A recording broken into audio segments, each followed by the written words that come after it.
In a world where Carolina Panthers fans have an insatiable thirst for Panthers news and opinions, only one podcast roars ferociously. It's the C3 Panthers Podcast.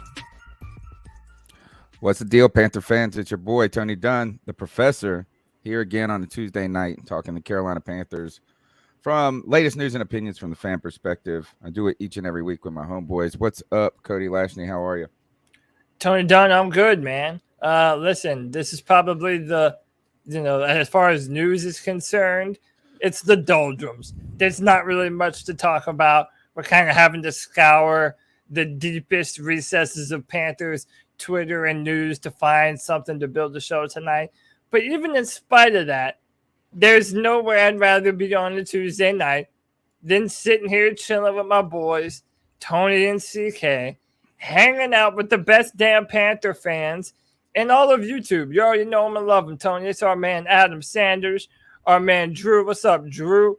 Blake Bettis, The Real Zero Chill, Leon Hart. What's up, Lynn? Panther Pickle, my Friday free-for-all faithful, Sideshow Rob, White Chocolate Espresso, the boy Kevin, Janelles, Andrew Fields, D'Angelo, the legend, Tony Dunn. Ain't nothing to it but to do it, brother. Let's roll. CK in the house. How you doing, my friend? Listen, can I tell you guys one thing that's really exciting? Sure. 3 weeks until training camp, baby. Oh, my God. Let's go. Thank God. We really I can only need get so football. erect. Easy there, buddy. Settle down.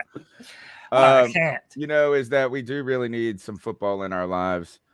I saw Mel Mayock put out a picture today on Twitter that said there's 2 seasons, football season and waiting for football season. The IRA is, but this is, I got to say that in the 10 years that we've been doing this podcast, this might be the most quiet 3 weeks of news period for the Carolina Panthers. Yep. Even with this continued Mayfield talk, it's still that's the only possible thing. So thank you, Robbie Anderson. If it wasn't for people like us. Yeah. and Robbie Anderson, you feel me? Yeah, shout out Robbie, man. You feel me? Hey, I feel him. Shout out to Robbie, you feel me?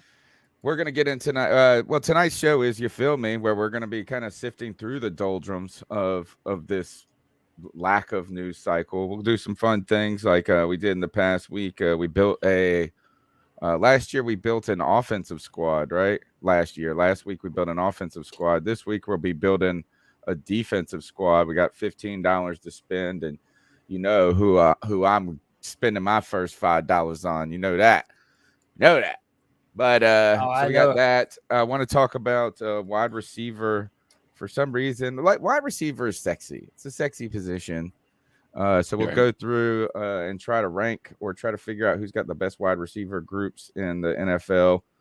You can go to Our Lads. I'm going to share the screen in just a second and sort by the position. So that's pretty cool. Like if you go to ourlads.com, you can look at they'll put all the receiving cores for all teams kind of in order. Not in order, but in together. So that'll be cool. Robbie Anderson news, and what else do we got to talk about tonight, Cody? So Baker Mayfield. There's more Baker. I know, man. Dude, it's a perpetual hell of Baker Mayfield news and stories.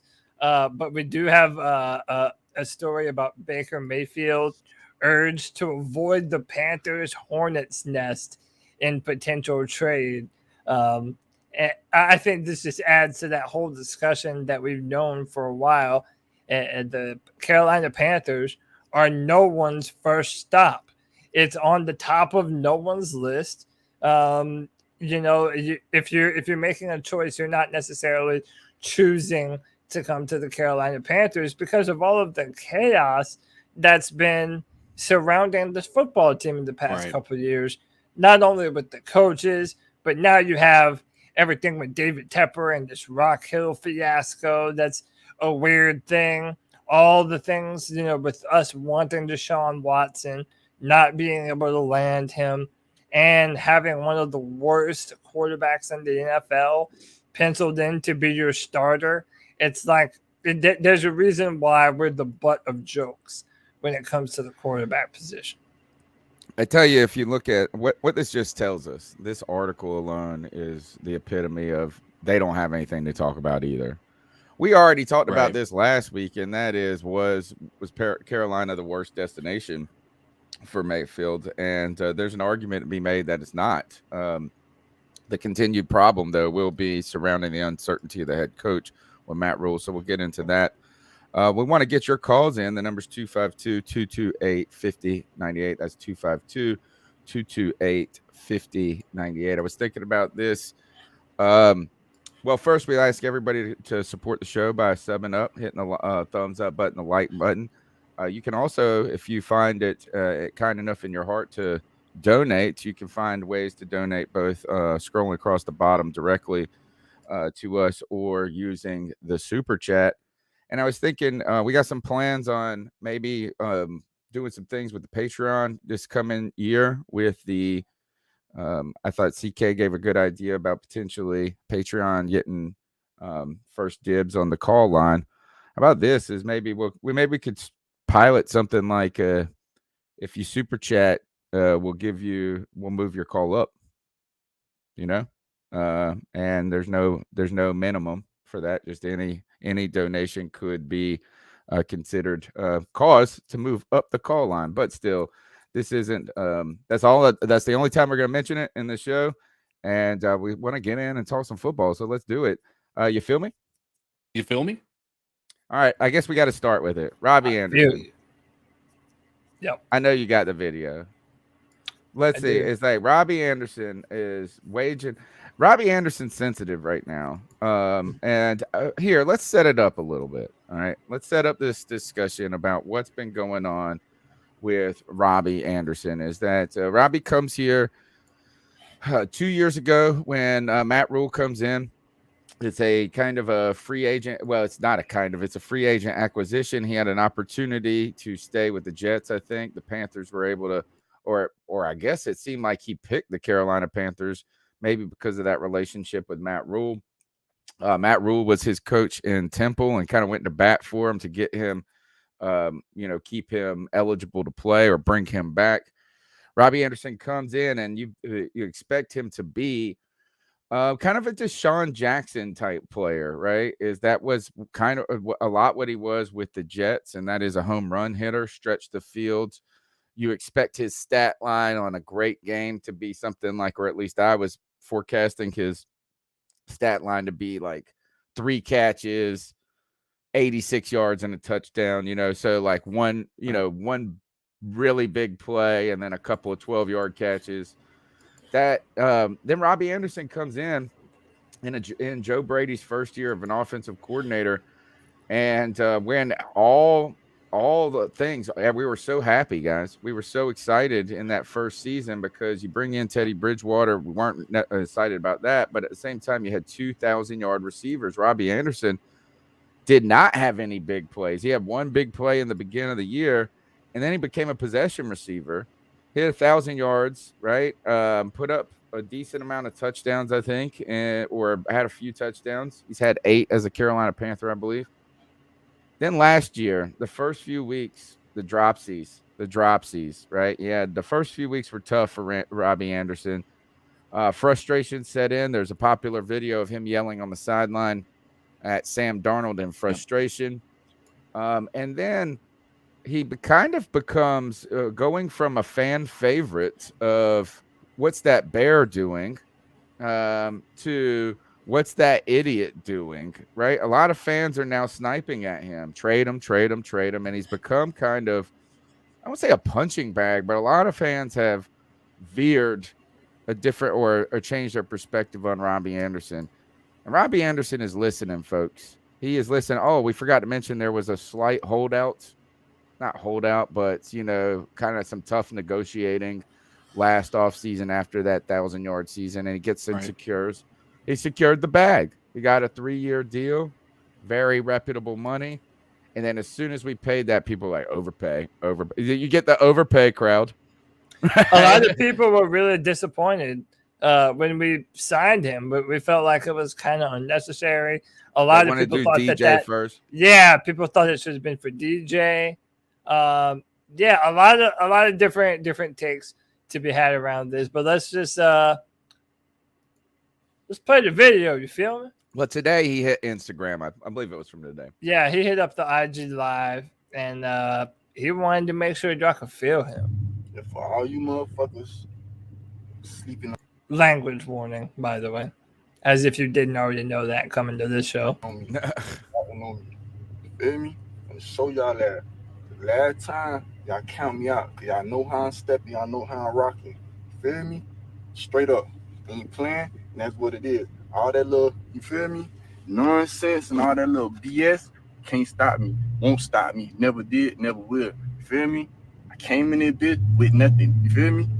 You feel me? And that's how I'm still rocking like I ain't got nothing. You feel me? And that's the difference. You feel me? I ain't had no handout, no red carpet, no none of that. You feel me? And that's why I'm rocking how I'm rocking. You feel me? And ain't nobody gonna stop because I'm a rocket. You hear me? I take off and that's that. You feel me? Straight up. Y'all got me fucked up. You feel me? And I ain't playing. All that little fuck ass shit motherfuckers be on, I don't condone none of that. You feel me? I don't be on none of that. You feel me? And that's why I be at, away from all that fuck shit. You feel me? And I gets it in. I do what I got to do, and I grind for mine. And that's facts. You feel me? Straight up. I got me fucked up. I'm gonna show y'all that what time it is. That's it, man. That was it. And you know what is I'm not gonna. I don't even really care. First, we got to talk about it because there ain't nothing else to talk about. Number one. So Right. really, I'm not dumping or celebrating Robbie Anderson at this moment. My bigger question to you guys is: do you think there's something going? Is this oriented at fans only?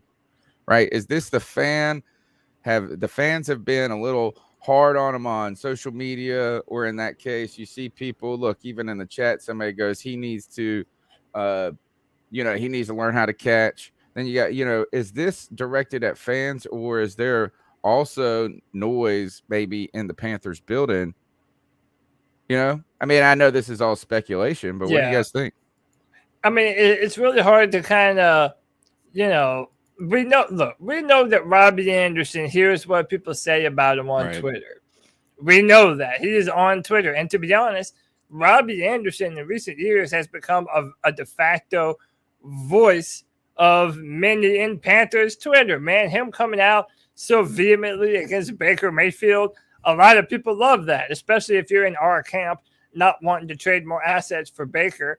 And that kind of brashness, that brazen ability to just say what he feels like is on his mind. I think a lot of people respect that about Robbie. But at the same time, I think that when you continue to go online and you hear people talking about, oh, you got the dropsies, oh, you're underrated.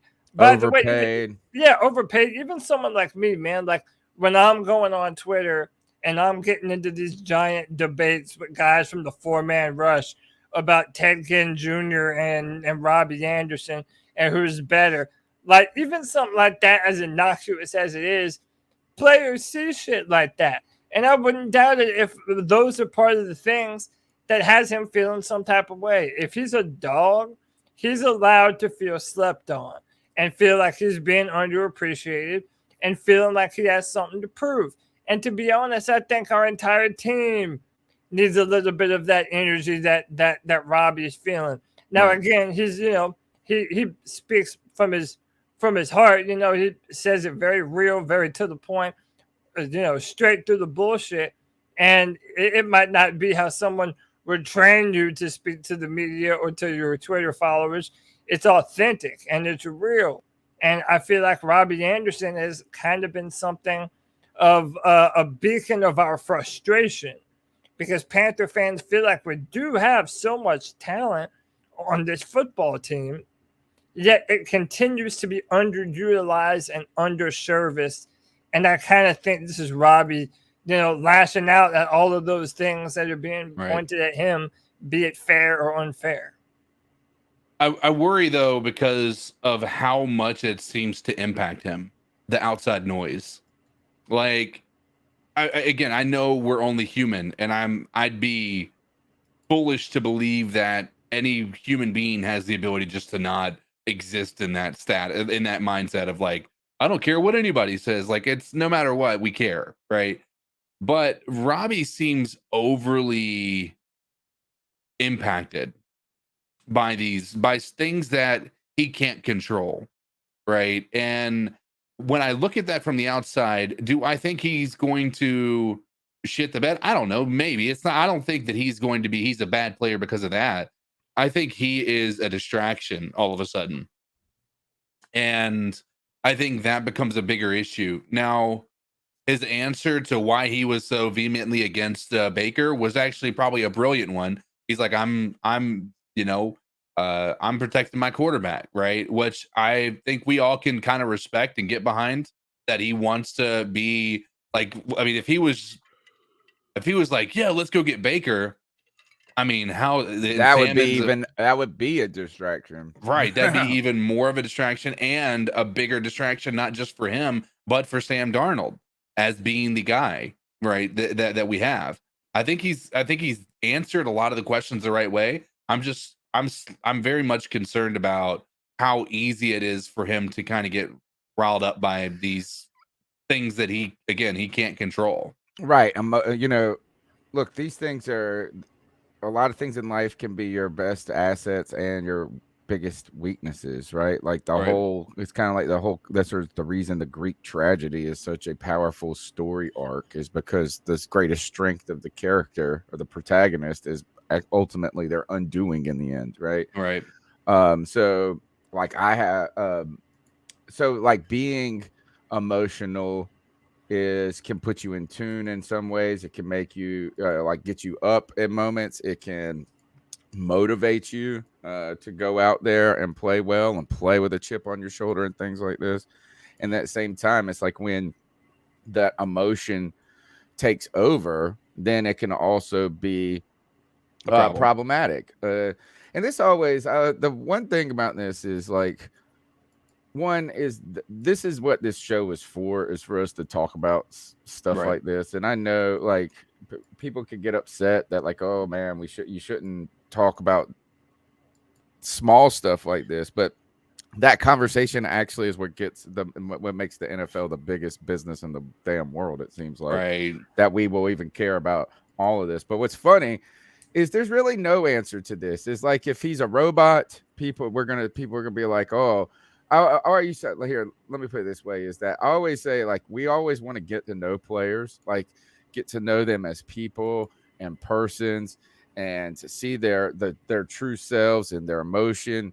And then when we do and we don't like it, we're like, I wish you were a robot, So I think it was like when remember when Cam was at, again, of course, this is a podcast where we always have to talk about Cam, but like that Super Bowl press conference, you know what I'm saying? Is like, if he goes out there and just says the talking points, then he doesn't play with like a fire under his belly. But then if he becomes emotional and dejected, he's like, oh, we don't like that. And so my social media has opened this up so much. Imagine if Steve Smith had social media. Steve Smith used to punch his teammates out, dude. Dude, there are so many players from the past that would have never been able to make it in like today's Twitter age. Like, they would have said some crazy shit. Right. Like Deion Sanders, Michael Irvin in their heyday. Come on, dude. Hey, by the way, shout out to Why Big Jordan on in our chat room. He wanted to point this out too, and I would have never known about this video if it wasn't for him. This is a video of Robbie Anderson. He brought a food truck and gave out some free clothes to the homeless and the less fortunate. How do I turn the music on? Right here? So yeah, Robbie Anderson rolled up with some food trucks, gave people some clothes. So yeah, I mean, again, I think Robbie has a good heart. I think he wants to do good things, and I think that people, or most of all, he wants people to appreciate his talent. And by the way, I don't even like to put everything on Robbie. I know a lot of people like to get really upset at Robbie, but I remain consistent on this. The Panthers' deep threat receiver has been cursed ever since this offensive line fell into absolute shambles and the quarterback position went into purgatory. Those two, the line and the quarterback position, if you don't have a quarterback that's going to consistently get you the football on time, well, then, yeah, you probably are going to have more drops because you never know when the ball is going to hit you in the hands.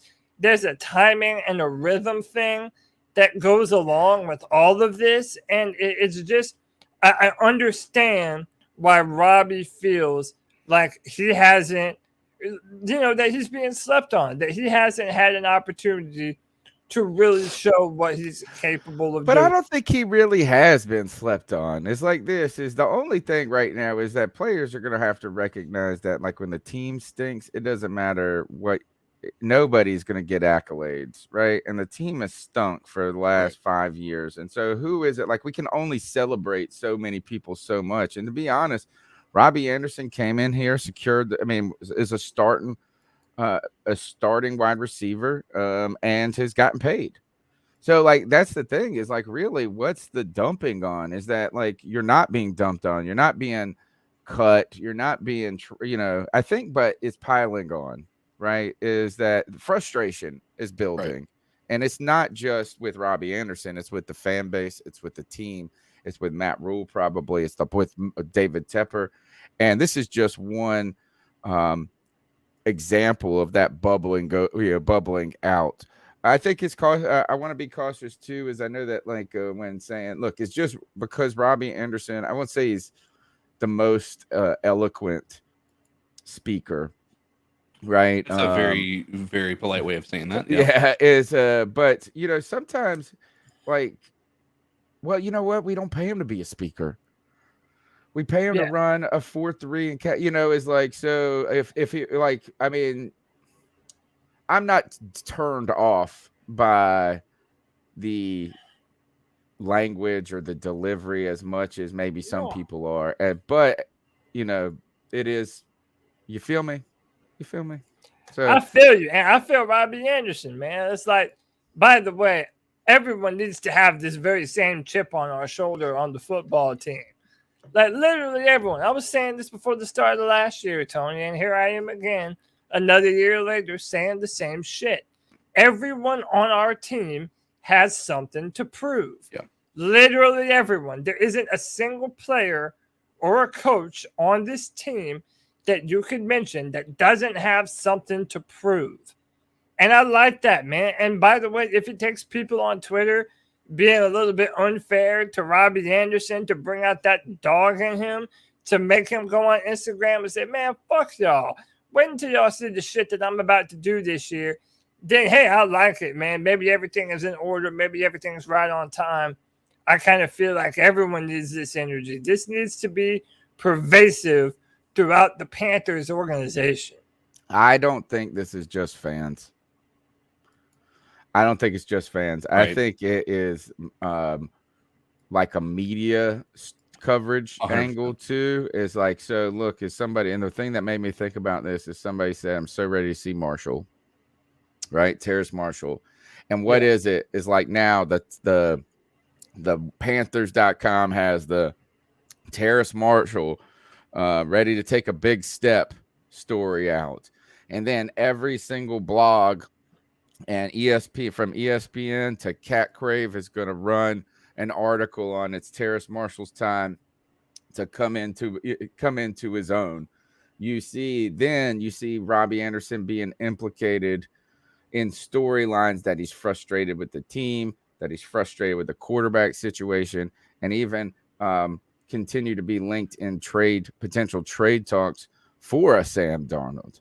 Right. So I think it's not just a fan criticism, but I think it's the fan criticism coupled or echoed or intensified, should I say, by some of these larger storylines, So we'll see. It's like I've been a big Robbie Anderson fan. I think he had a tough season last year, but who didn't at this point last year? Is like, at the end of the day, and people have even been critical of DJ Moore about having the dropsies. Like, if you drop any, and he had 3 tough games in the beginning of the season, he did not help Sam Darnold.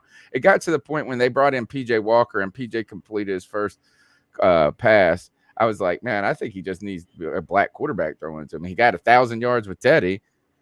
BJ, Or just a it's just good quarterback. I don't even think he gives a fuck about that. I think he I just know wants a it's a joke. quarterback. It's a joke. It's No, not I real. know, but like, and by the way, you actually brought it up a few weeks ago, and I think you were on to something. And let's bring it up here again. Do you still read this as Robbie Anderson potentially trying to force a trade? Because again, man, we continue to hear all these stupid rumors that the Panthers are the most aggressive in terms of wanting Baker Mayfield and showing interest in Baker. You If don't you're think he'd want to go Robbie play with Anderson- Deshaun Watson? Oh, I'm sure. And by the way, if you're Robbie Anderson and you've already vehemently made your position known about Baker Mayfield, and now you're in the building and there's a bunch of people that you're hearing are saying, yeah, man, we're going to go get fucking Baker Mayfield. Like, you might be like, nah, like, I'm not about this. I don't want to continue to do this with this, carousel of basic ass quarterbacks. Do you think there's any truth to Robbie still wanting to get the hell out of here? Maybe read. Well, it wouldn't be a terrible idea. So we'll use this as a bridge to also talk about the Baker Mayfield, the latest Baker Mayfield rumors, right? So there's a new story that came out today, and it was like somebody that knows Baker's agents, right? So this is National Enquirer type fodder, right? Is like someone close to the family reports that Jen and Brad and Angelina Jolie were having problems, right? Is so someone who knows his agent. Now think about that. Think about how many people an agent knows, right? Like, it's like, oh yeah, met him at a party. I know this guy. He's a smart dude. That's what the story says. He's like, he's going to keep him away from, what did they use it? A hornet's nest? What was Yeah. Pun intended. Baker Mayfield. I'll read it to you exactly. Baker Mayfield urged to avoid the Carolina Panthers' hornet's nest in potential trade. If this is worth like someone going on someone on ESPN is saying this, or NFL.com, and then it's going to be rewritten by all of us and talked about. You think about it in the reverse, right? If there is any merit to this position, then isn't there merit to a player not wanting to be with the Carolina Panthers, i.e. Robbie Anderson? If people are saying don't go to Carolina, then why wouldn't you be trying to would you be welcoming something to get out of Carolina? And being the Browns here, the convenient part about this, or the interesting part about this, is like, most of the times you don't want to get traded away because you're worried about going to a bad team, right? So we're trading you to a team that's languishing in obscurity for some draft picks or whatever. I don't know. Like someone gets hurt, this and that. But the Browns just acquired a top 5 quarterback in Deshaun Watson.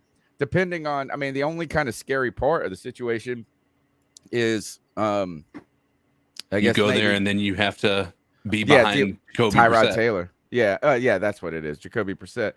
But yeah, is that like this is would if you're Robbie Anderson, you got traded to the Browns next year, and you just or this year, and you said Deshaun Watson's gonna have a 4-game suspension. You're with Kevin Stefanski, who's like a whisperer, right? Like, he put together some crazy awesome offenses with Stephon Diggs and Adam Thielen in Minnesota. Wouldn't you welcome that idea? I think there's a fear to it, because if you come and you start that first 4 games and Deshaun Watson isn't there and you aren't performing, well, it's not, you got to keep in mind there's probably going to be other opportunities, and Deshaun Watson is still a question mark in and of himself, right? I'm not saying he's going to come in and shit the bed, but the dude hasn't played football in well over a year. I do think there's more merit to that discussion than people give credit for. Is like, if people are worried about you not playing enough preseason games to knock the rust off, how long is it going to take him? Yeah, that's the thing. And to talk about distraction, the dude's going to have distraction. I don't know what his future holds. Like, obviously none of us do, but there is a real distinct possibility that Deshaun Watson is not going to be the same quarterback, maybe even ever. And it's going to be easy for defenses to get into his head now. Very easy for defensive linemen to get into his head. Oh, Deshaun, give me a massage. Oh, they're gonna be saying everything when they tackle him. But I think if I'm Robbie Anderson and I wake up tomorrow and they say you're going to the Browns in exchange for Baker Mayfield, I'm saying I've already got paid, right? Like I got my money. It's not like I'm going to a place in a contract year and then I'm worried about my production declining. Right. He's probably thinking this is a great opportunity to be beside Amari Cooper. Right. Yeah. And with a upgraded quarterback, deuces gooses is what I'd be saying. I think another And by team the that way, it's Okay. that same thing that we've been talking about when it comes to the Browns. They have a good offensive line. They have had a good offensive line Is that most true? of the time. Is that really Yes. true? And Is the, that the true? only Because reason you we don't keep believe saying that Joe is just because Thomas. they're the Browns. No, It's the only reason people say it is because they had Joe Thomas, the best left tackle in the league for no, forever. I'm talking the past few years.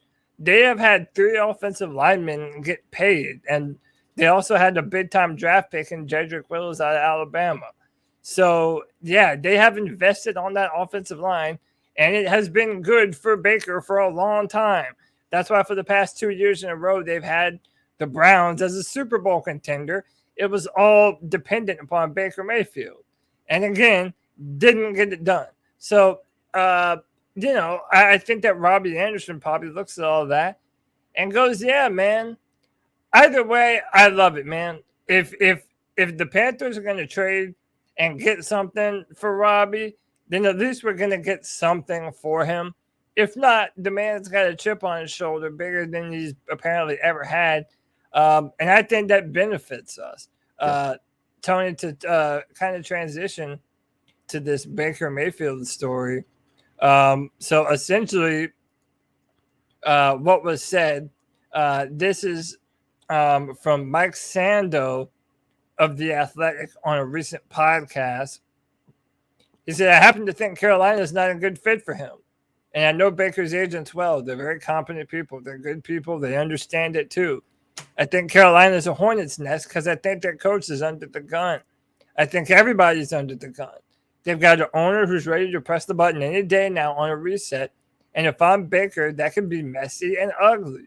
That's why I come back to Seattle being the one spot for him."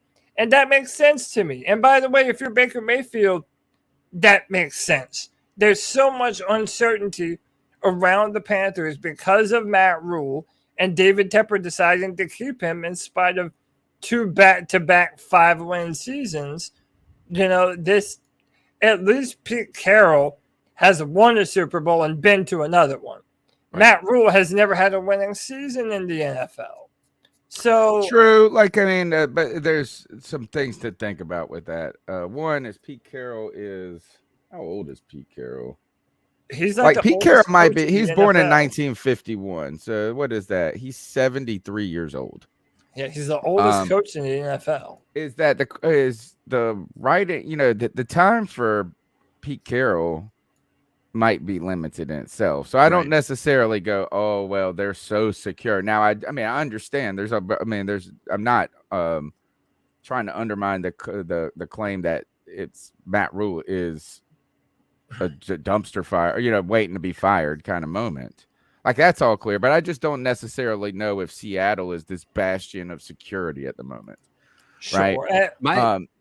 My question is more about, and not to, focus so heavily on Baker, but right now there is a distinct possibility Baker isn't getting moved. Right. And so the question becomes, is it in Baker's best interest to play for the Browns in the event that there is a suspension that does come to play? Or do the Browns even risk that? Because I think the Browns give him the best opportunity to look like a superstar for 4 or 5 games, and then maybe the Browns have an opportunity to trade him midseason, right after that suspension's up. Like, does Baker even dare try to do that, or is it Baker's done with the Browns? I thought that I've asked this question myself 100 times, and it just seems like this is the Browns have decided that they're okay with the guy, with everybody but Baker. Right. It's like they've made the move. We made the bed. We're gonna lay in it, and we're ready to roll with Jacoby Brissett. In the meantime, right? I mean, so like Baker's not even with the team in any of these activities from what I've noticed or what I said. And then Baker did say that, I mean, it's not completely out of the question, but they would have to come like hat in hand, right? Last week's show, mea culpa, right? Hat in hand. I think it's wonder at this point is how are they not getting the deal done with Carolina? I'm starting to think this is like, why is it that if Carolina is so interested, why have they not gotten it done? Yeah, and by the way, Ian, to add to this too, Ian Rappaport, every Tuesday or whatever, he goes on Pat McAfee, and he talks about this Baker Mayfield situation. And for the past 3-4 months, Ian Rappaport is one of the most loudest voices connecting Baker Mayfield to the Carolina Panthers. Like literally, it's been that way forever. And most of the time, if you listen to Ian Rappaport when he talks, he's basically saying that from his perspective, it's the best landing spot for Baker Mayfield. Not necessarily that it is the most likely place for Baker Mayfield to end up. All these reports are not to be believed, man. 1 minute, the Seahawks are moments away from making a Baker Mayfield trade. And then the next minute, it's back to being the Panthers. And the Panthers, they're really hot and heavy on Baker. Dude, there's a big game being played in front of everyone, and they just expect us to react to every bit of news that drops on this. Or they don't really know anything. They're just drumming up stuff, right? It's like they got to have some content to talk about too. And it's just like, for every report the Carolina Panthers are interested in Baker Mayfield, then you see one that they're not. I don't know. I'm really interested. I just want to know why the deal hasn't been done. If the Carolina Panthers were so aggressively, look, they've been aggressive in their quarterback decisions for the last 3 years, right? Immediately cut Cam, bring in Teddy. That's a decisive move. Then they didn't like what was what they had with Teddy Bridgewater. You can see that relationship deteriorating. They move on. They try to go. They aggressively went after Matt Stafford and then continued to pursue Deshaun Watson through all of this. And it seems like Deshaun Watson picked the Cleveland Browns because they basically said, we'll give you the money too. And we got a better situation than Carolina. That makes sense. What's the holdup if the Carolina Panthers really want Sam Darnold? I can't believe it's just the money. You mean Baker Mayfield? Yeah, thank you. Yeah, if they really, really want Baker Mayfield, I can't believe it's the $18 million that are holding them away from it. So I don't know. Can I ask you a question? Yeah. Who else has said they were interested in Baker?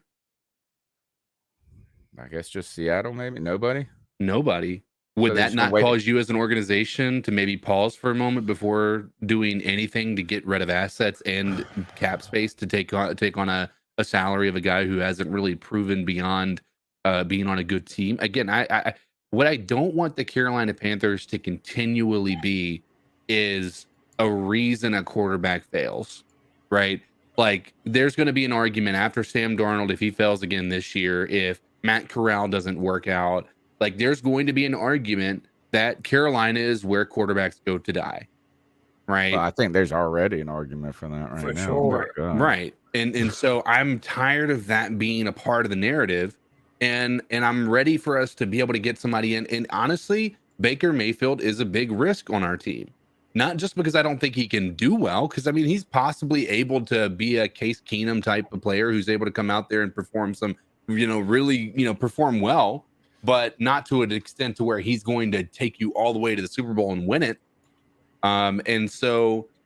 But there's also a higher potential for him to come over and just shit the bed because we have so much uncertainty. The hornet's nest is a real thing that his agent or whomever that was mentioning that they have to take into consideration. The Panthers, no matter what quarterback we get, they're coming into a very uncertain situation, which is where the argument about Matt Corral not starting this year becomes almost relevant.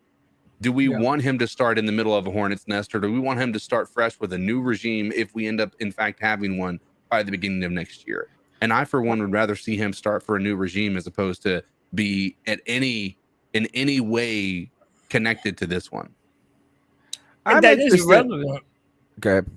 Now, it is relevant to the story that Baker Mayfield every year for the Cleveland Browns, and by the way, this is what Cleveland fans will say as one of their arguments, that Baker Mayfield has had a different head coach every year that he's been with the Browns, which is true. And that is hard to overcome. Or, well, no, he had Stefanski 2 years in a row, I think. But at the end of the day, if he's looking at the landscape and you don't think that the team you're going to go to has a coach with job security, again, it's easy to see why Baker doesn't want to come here from that perspective.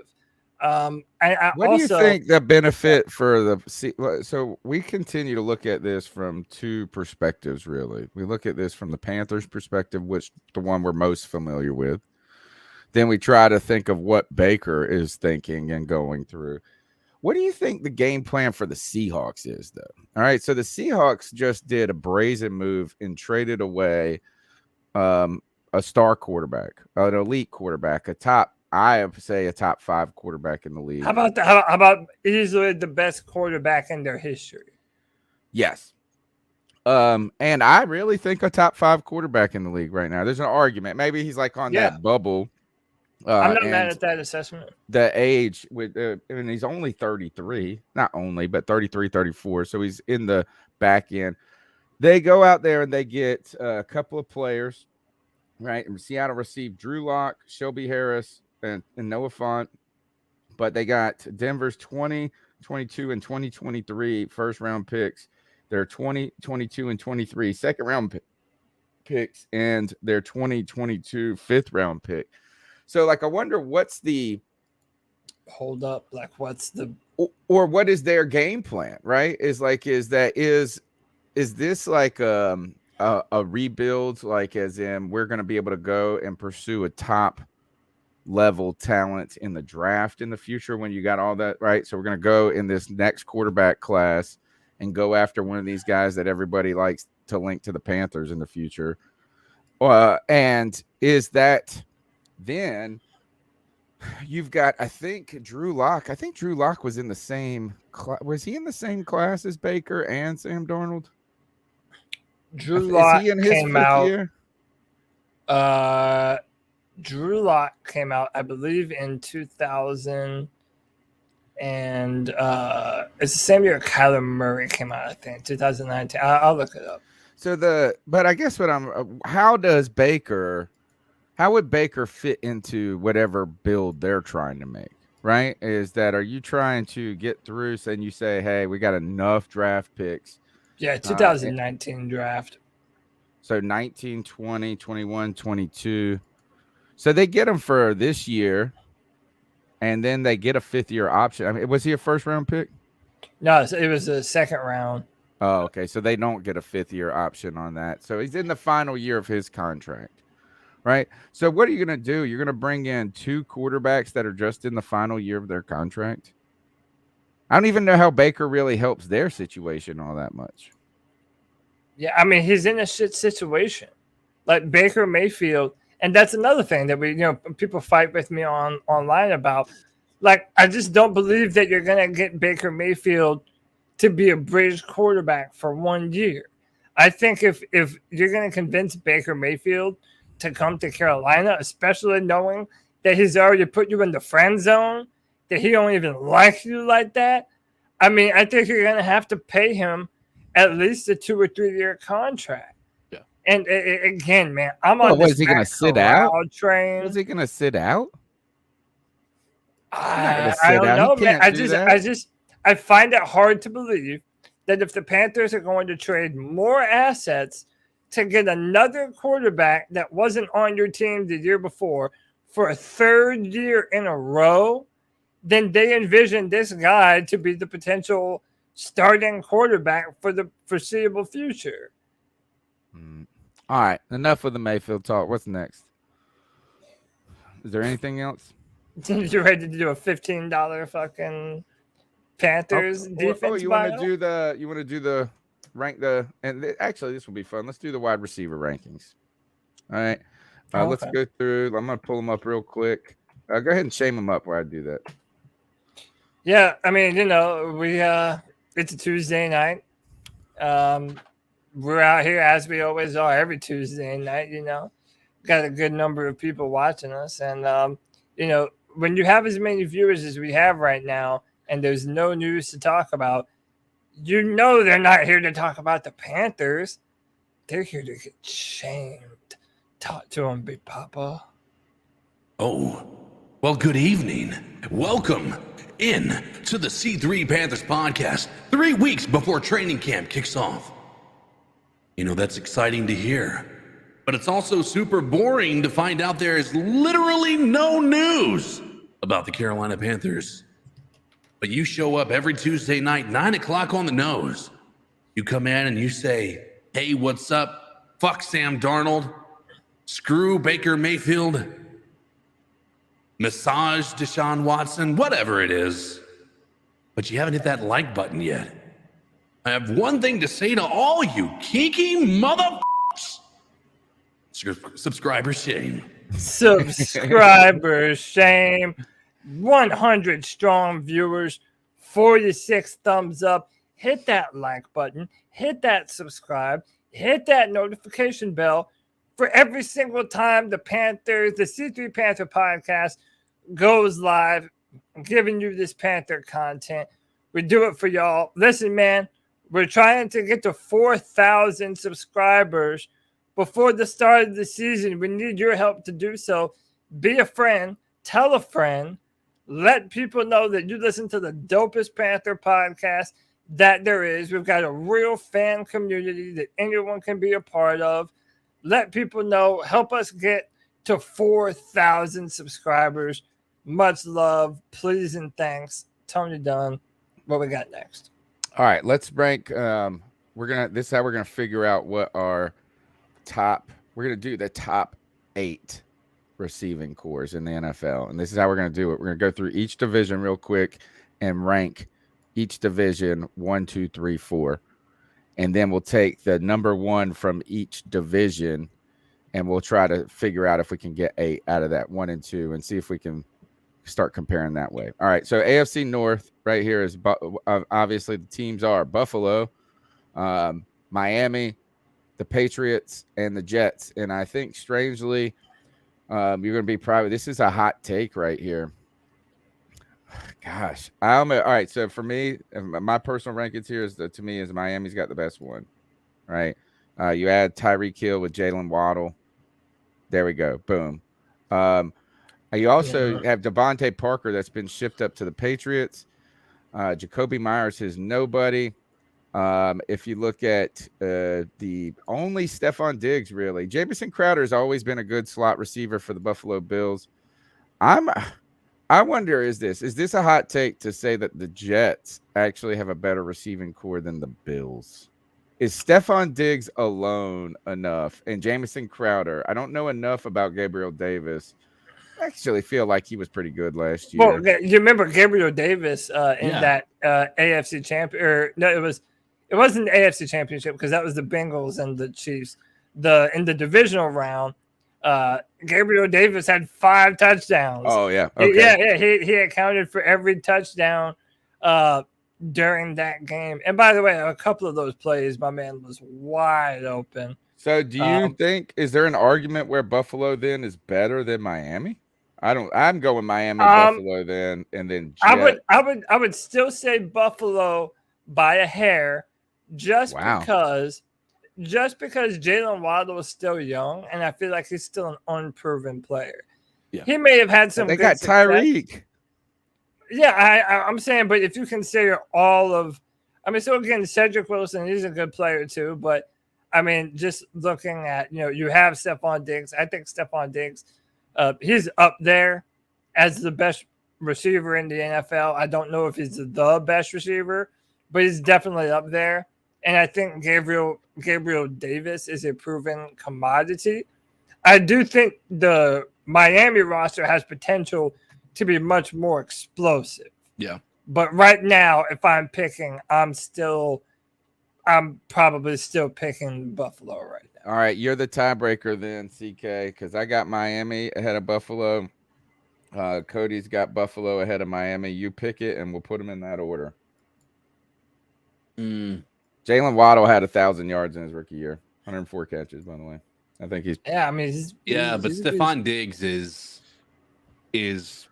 probably Stephon Diggs to Tyreek Hill. That's the who's better, Diggs or Hill? And then it's this Waddle is a good or point too. Gabriel Davis. Do you consider tight ends to be a part of the equation? I think Or he's is saying it receiving just core. receiving core? Yeah, receiving core. Yeah. I would. Yeah. Listen, I think I got to go with the Bills. Okay. All right. You gotta Bills go with the number Bills. 1. We'll do Bills number 1.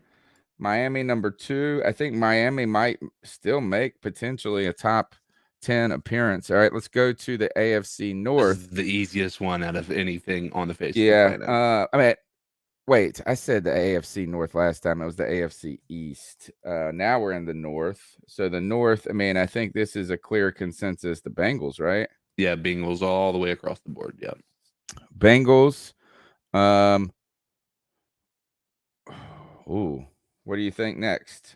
Bengals, then who? 1 Bengals. If we look at this, is all right. So it's not the Baltimore Ravens. They just traded away their good one. All so of them, yeah. it's almost like this. Who's the worst in this? Is the worst is probably the Ravens, right? Yeah, Ravens for sure.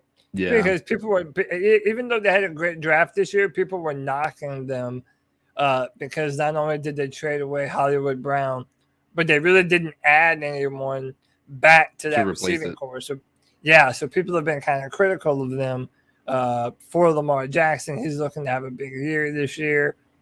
Yeah, man, look, dude. All right, so then who is this? Is it if 1 is the Bengals, 4 is the Ravens, then we're talking Browns with Amari Cooper and Donovan. That's the only saving grace for me is the Browns. Like, I think Amari Cooper is the only, like, when you look at that list, I think Amari Cooper has got to be the only reason the Browns would be the number 2, and it's a really not even close. Yeah. So who do you think then? We'll say this is who do we put at number 2, Browns or Steelers? Can we not just put everybody in a tie for last, and other than the Bengals, like for that division? Wow. Okay, you just don't like any of these receivers. I really don't. Like, I think Chase Claypool was benefited heavily from some highlights in his rookie year, but since then he's less than extraordinary. Like, he's been quite honestly a disappointment in a lot of ways. So he's the only name I think on that list that you're like, oh, maybe he's good. No, he's not. All right, so I'm gonna say that I'm gonna go Browns then too. Yeah. For number 2, and then Steelers 3. Could change, man. Could change. Claypool could be a great receiver. Like, we'll have to see what happens going forward. They are. You know what the irony of this is that the Steelers always have a great receiving core, right? And maybe and not. they're able to find gems. Like, a lot of their best receiving talent never comes in the first round. They don't draft receivers first round. You feel okay with that? Yeah. I'm completely fine with that. All right, let's go to the South then. So the South is this one. Good Lord. I don't even know if anybody makes it. This is crazy. All right, so what we've got here is. So I know who I'm picking. Jaguars. You got the Texans. You got the Texans have Nico Collins, Brandon Cooks, and John Mechie III, who's a rookie. The Colts have Michael Pittman Jr., Alec Pierce, Paris Campbell. The Jaguars have Zay Jones, Marvin Jones Jr., Christian Kirk, and then you get Robert Woods, which is kind of a big, that's like the big name from the Rams. It's pretty good.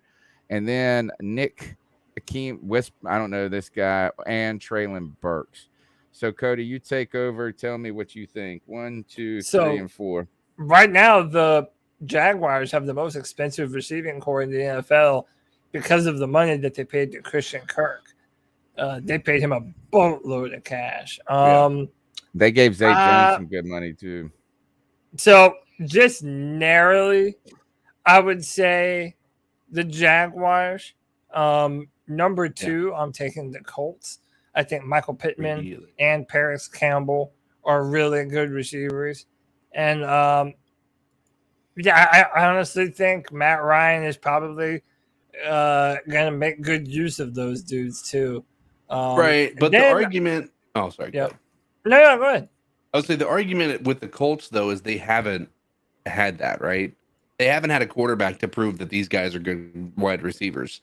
So I mean, I can sit here and grade all these guys off potential, but I'm grading them off of what we've seen and you know, outside of maybe the Titans with a rookie wide receiver there that they've got coming in. But other than that, like I'm grading these guys on what we've seen, and quite honestly, the only people that have had any semblance of success is the Jaguars wide receiver core. They have the most experience out of any of these guys. Marvin Jones Jr., don't sleep on that guy. That is a fantasy football machine right there. Yeah, man. And Zay Jones. Didn't Zay Jones go to your Yeah. Yeah, Zay he Jones, went has to the most catches. ECU? Most catches in ECU history. Was a second round pick to Buffalo.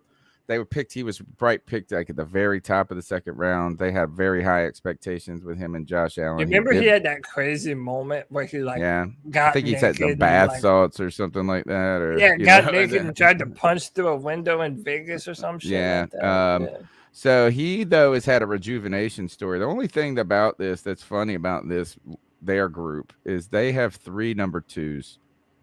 Yeah. You know, it's like Christian Kirk is a number 2.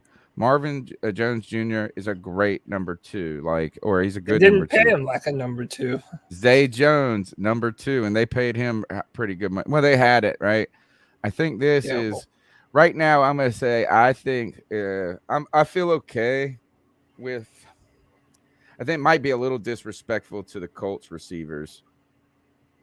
I think there's arguments for the Colts being the best group and the Jags being 2. I'm going to go 3. Number 3, though, I'm going to go with the Titans. I think Robert Woods has got – but like Brandon Cooks, is he just is he enough, right? I mean, he's a good piece to have on a team. Man, God, he's played with almost everybody. I'm going to put the Robert Woods ahead of Brandon Cooks at this stage in his career, which is going to go Titans for me at 3, and then 4 is the Texans. You guys feel okay with that? I would swap 3 and 4. I would really. Yeah. So my ranking is I have Jaguars 1, Colts 2. The Texans are underrated. John Mechie's a speedster out of Alabama. They got Brandon Cooks. Nico Collins was a really big jump ball receiver for them out of Michigan, because I write for the Texans for Draft Tech too, so I know a lot about their team a little bit. They're underrated, and they like Davis Mills too. So I'll go Jags 1, Colts 2, Texans 3, Titans 4. Okay, I'm going Jags 1, Titans 2, Texans 3. Well, Colts 3 and Texans 4. Okay. So we've got some controversy, but that's a very close. This is a very close. Yeah, that division. Like that's not. Yeah, that's close for sure. Now let's talk about this one. What a beast of a division we've got here in the AFC West, and right here, man. Imagine if we were talking tight ends. Think of this: is that you know how if we added tight ends to this, it would still be. Well, I guess Kelsey would help the Kansas City Chiefs, but guess what? The Raiders probably got the best tight end in Waller. By the way, who I had a great story. Travis Kelsey's on the Chiefs. That's what I'm saying. Is like Kelsey would help the Kansas Chiefs argument, but then at the same time, I think the Raiders got a piece that would combat that. Yeah, this is tough right here. Devontae Adams, Keelan Cole, Hunter Renfrow, right? Hunter Renfrow is a cool, neat piece. Then you got the Chargers with Keenan Allen, Mike Williams, just Joshua Palmer. You know what is it bizarre to say? Is it messed up to say that potentially I think the Raiders have it? I don't think it's messed up. I think there's a case to be made. It's Mike still Williams not my. had a lot of. I think the easy pick is for me to just go Chargers, right? Keenan Allen, Mike Williams. Mike Williams has had a lot of. I think he's really making a strong comeback. So I'm okay with either one of these being number one. I think that also we might be sleeping on the Broncos, right? Jerry Jeudy is arguably one of the best in this division in the league, really, just based on what we've seen the past 2 years out of him. I don't know if you've watched his stuff, but he's actually a very good wide receiver. Cortland Sutton puts up big numbers. Right. This Tim Patrick guy, he killed us. Right. Yeah, he did. So, listen, I think it's the Chargers. I think the Chargers are number one. So one, I'm a big time Mike Williams fan, man. Clemson won championships with Mike Williams, but we also literally won against Alabama off of a Hunter Renfrow touchdown reception, and Hunter Renfrow just got the bag for the Raiders too. But I am gonna go with the Chargers. I think Mike Williams, Joshua Palmer, and dude, Keenan Allen is routinely one of the nastiest receivers on big time third and fourth down moments in the NFL, man. Like that guy is an absolute beast. And by the way, I've also seen enough Justin Herbert highlights to know that guy number 2 on the depth chart, number 15, Jalen Guyton. That's another guy that's had a bunch of touchdowns last year for the Chargers on those deep balls that Herbert throws. Yeah, I would go Chargers 1. Number 2, I think the Raiders. I really like Devontae Adams, obviously, but everything he's done. Hunter Renfrow is so underrated. How about this? I think it's kind of funny to say this, but I didn't think it would be possible.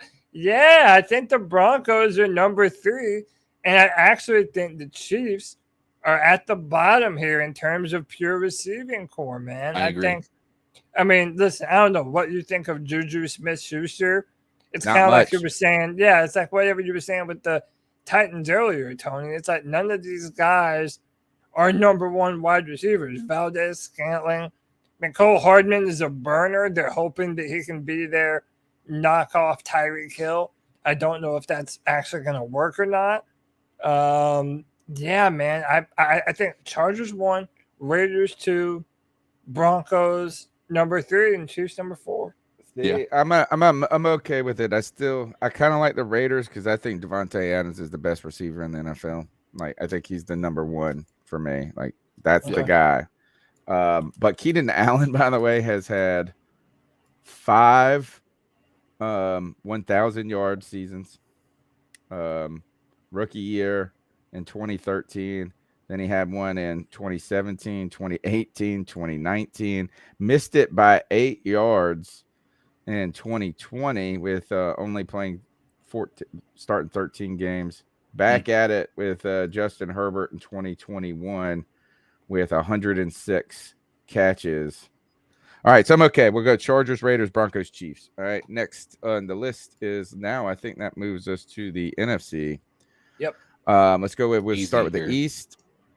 The East is what we got is Michael Gallup, CeeDee Lamb, James Washington for the Cowboys. You got Kenny Galladay, Kadarius Toney, Sterling Shepard. Not bad group there either. One's always hurting, Kenny Galladay. A.J. Brown, Devontae Smith, Quez Watkins, and then you get Terry McLaurin, Jahan Dotson, and Curtis Samuel. Who's last? How about that? And I think it might be this is the Giants. Giants. Really? Man. You know, the Giants and the Jaguars are spending the most money on the receiver position out of any Kenny NFL Galladay team. does that to you. I'm okay with that because I would say this is Kenny Galladay has been okay from a fantasy perspective, but always hurt. Redskins next. Terry McLaurin though was nice, right? He just got paid too, right? He got paid. Obviously, he got the Curtis bag. Samuel's got the injury history, so I would put he doesn't if count. Curtis actually played last year, I would probably say they might have a case for like the number 2. But right now, the top 2, have got to be the Eagles and the Cowboys. There's just no. This is tough right arguing here, that. though. I think this It is is. tough. Is With AJ CeeDee Brown. Lamb and Michael Gallup versus Devonta Smith and AJ Brown. Now, I think I'm going Eagles. Yeah, I'm with you. Yeah, I mean, the only thing that I would say is I believe CeeDee Lamb is a better receiver than Devonta Smith. Yeah. Yeah. And mainly because we've seen it on a consistent basis from CD. Like he's got taken the more game prototypical size. And he's got that gene. Like he's got that it factor. Like I think he's kind of, and I'm not gonna say he's Dez Bryant, but he's got that Dez Bryant feel to him to where he's like you throw to him, he's gonna get the ball. Like he's gonna do it. And so I think that I see that more so than anything. But I think the Cowboys have this one in my mind. The way that Eagles fans talk about that Devonta Smith guy. Yeah. So by the way, that's part of the reason why I'm picking them. I had him rated as my number 1 wide receiver. I even had him above Jamar Chase in my rankings, and I got a lot of shit for that. To me, he is a nightmare route runner. He's incredibly fast. Even though he's 170 pounds, like if you can't touch him, it don't really matter.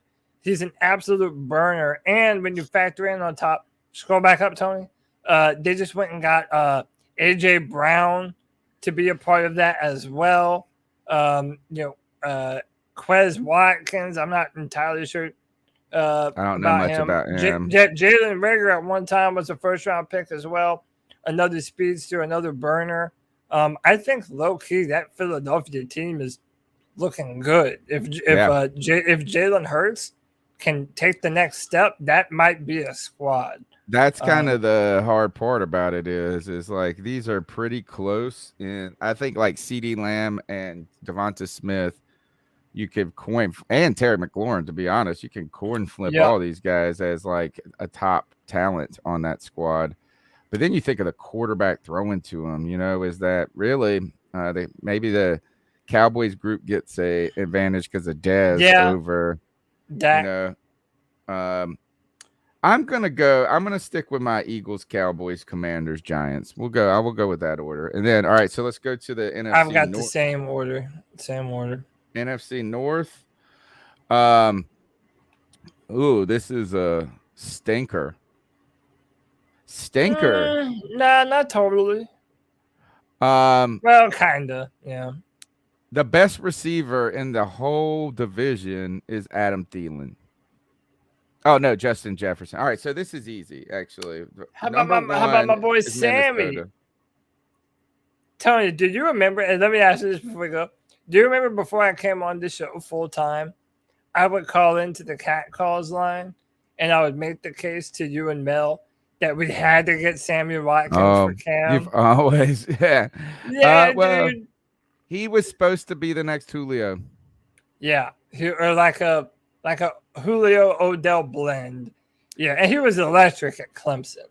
I think Sammy Watkins is a cool, neat story, though. I think he's a guy that had so much. They traded so much to get him, right? So Buffalo did the same thing the Falcons did for Julio just a few years later with Sammy Watkins. So they go and they try to get this, replicate it. And you had a guy in Sammy Watkins who had so much success in college, who always was good in the NFL, right? Yeah. But continued to deal with injury. Early part of his career was so injury prone. It was just always a story. It's kind of like what Christian McCaffrey's story is becoming. Right. It's like when you have him, he's a great player. But I think he's done a lot to rejuvenate his career in a way, or at least salvage it. You get he wasn't with the Chargers at one point. I know he was with the Chiefs and with the Ravens. He won a Super Bowl. With the Chiefs. I don't know what he did with the Ravens. But he's been a contributor.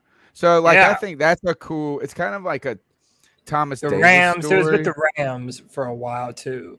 Yeah. Oh, yeah. So it's kind of like the Thomas Davis story. Is your early career is not the best part of your career. It's actually the back end that has saved it to a certain degree.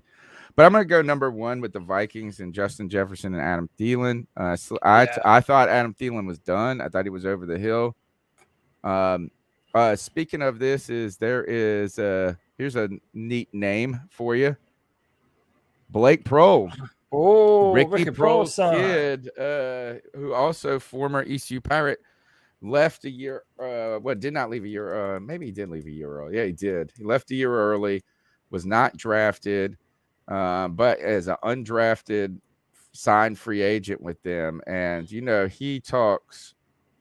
I heard a radio. He came on and did an interview with local radio here, and the talk about he just is like modeling after. He's just watching Adam Thielen. So you got your dad as in this fantastic. So I wonder if he'll be a sneaky story in the NFL in the future as being from the Ricky Prohl lineage, mentored by, as Ricky is a great teacher, right? Wide receiver core. Man, he made Philly Brown good. Helped him become good. And Cam did as well. Yes. How about two of the St. Brown brothers in the same division? That's kind of funny. Are they brothers? Yeah, they have to be, right? Amon-Ra St. Brown, Equanimity St. Brown. So the guy. There's LaMelo Ball who plays for the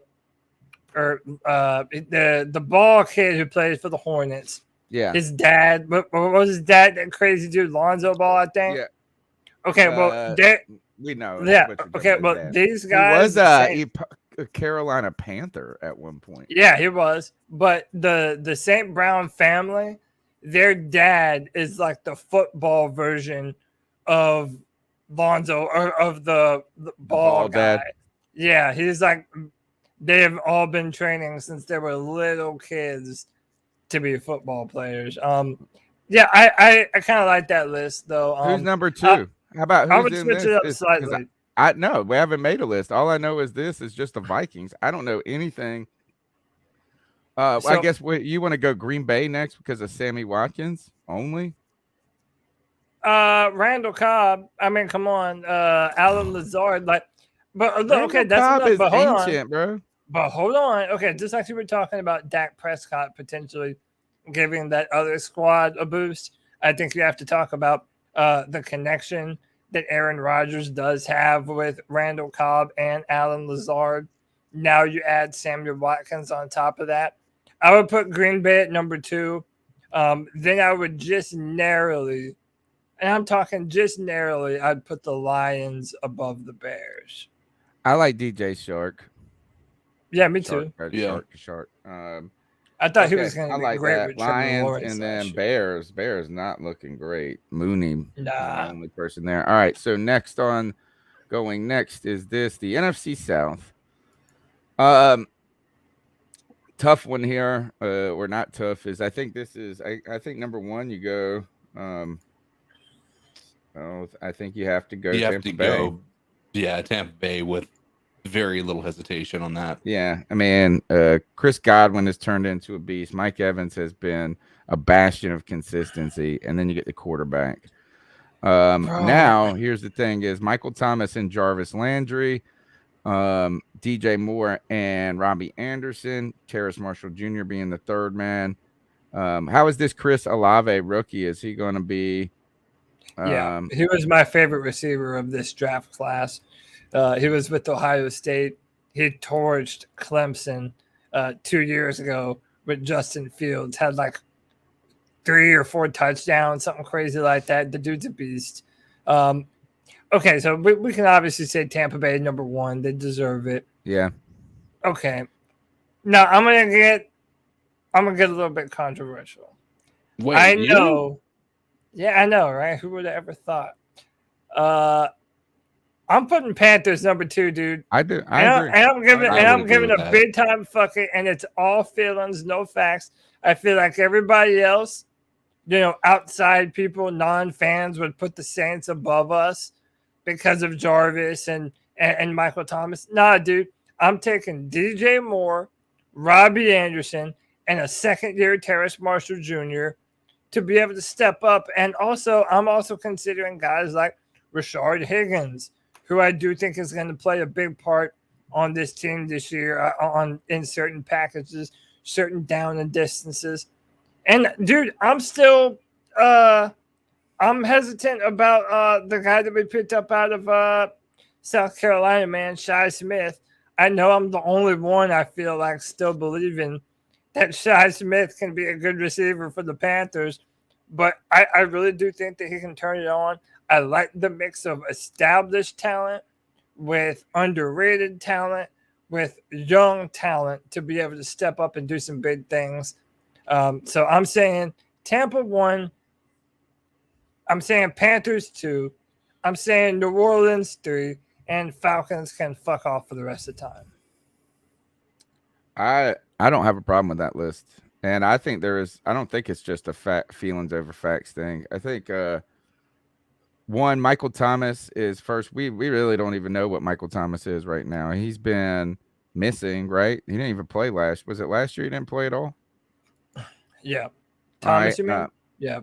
Yeah, Michael Thomas didn't play at all last year, I'm pretty sure. And then on top of that, then there became the idea that he was just a possession receiver, right? It's like he got this giant contract. People talked about his love for football was one question next. They always like to do that one.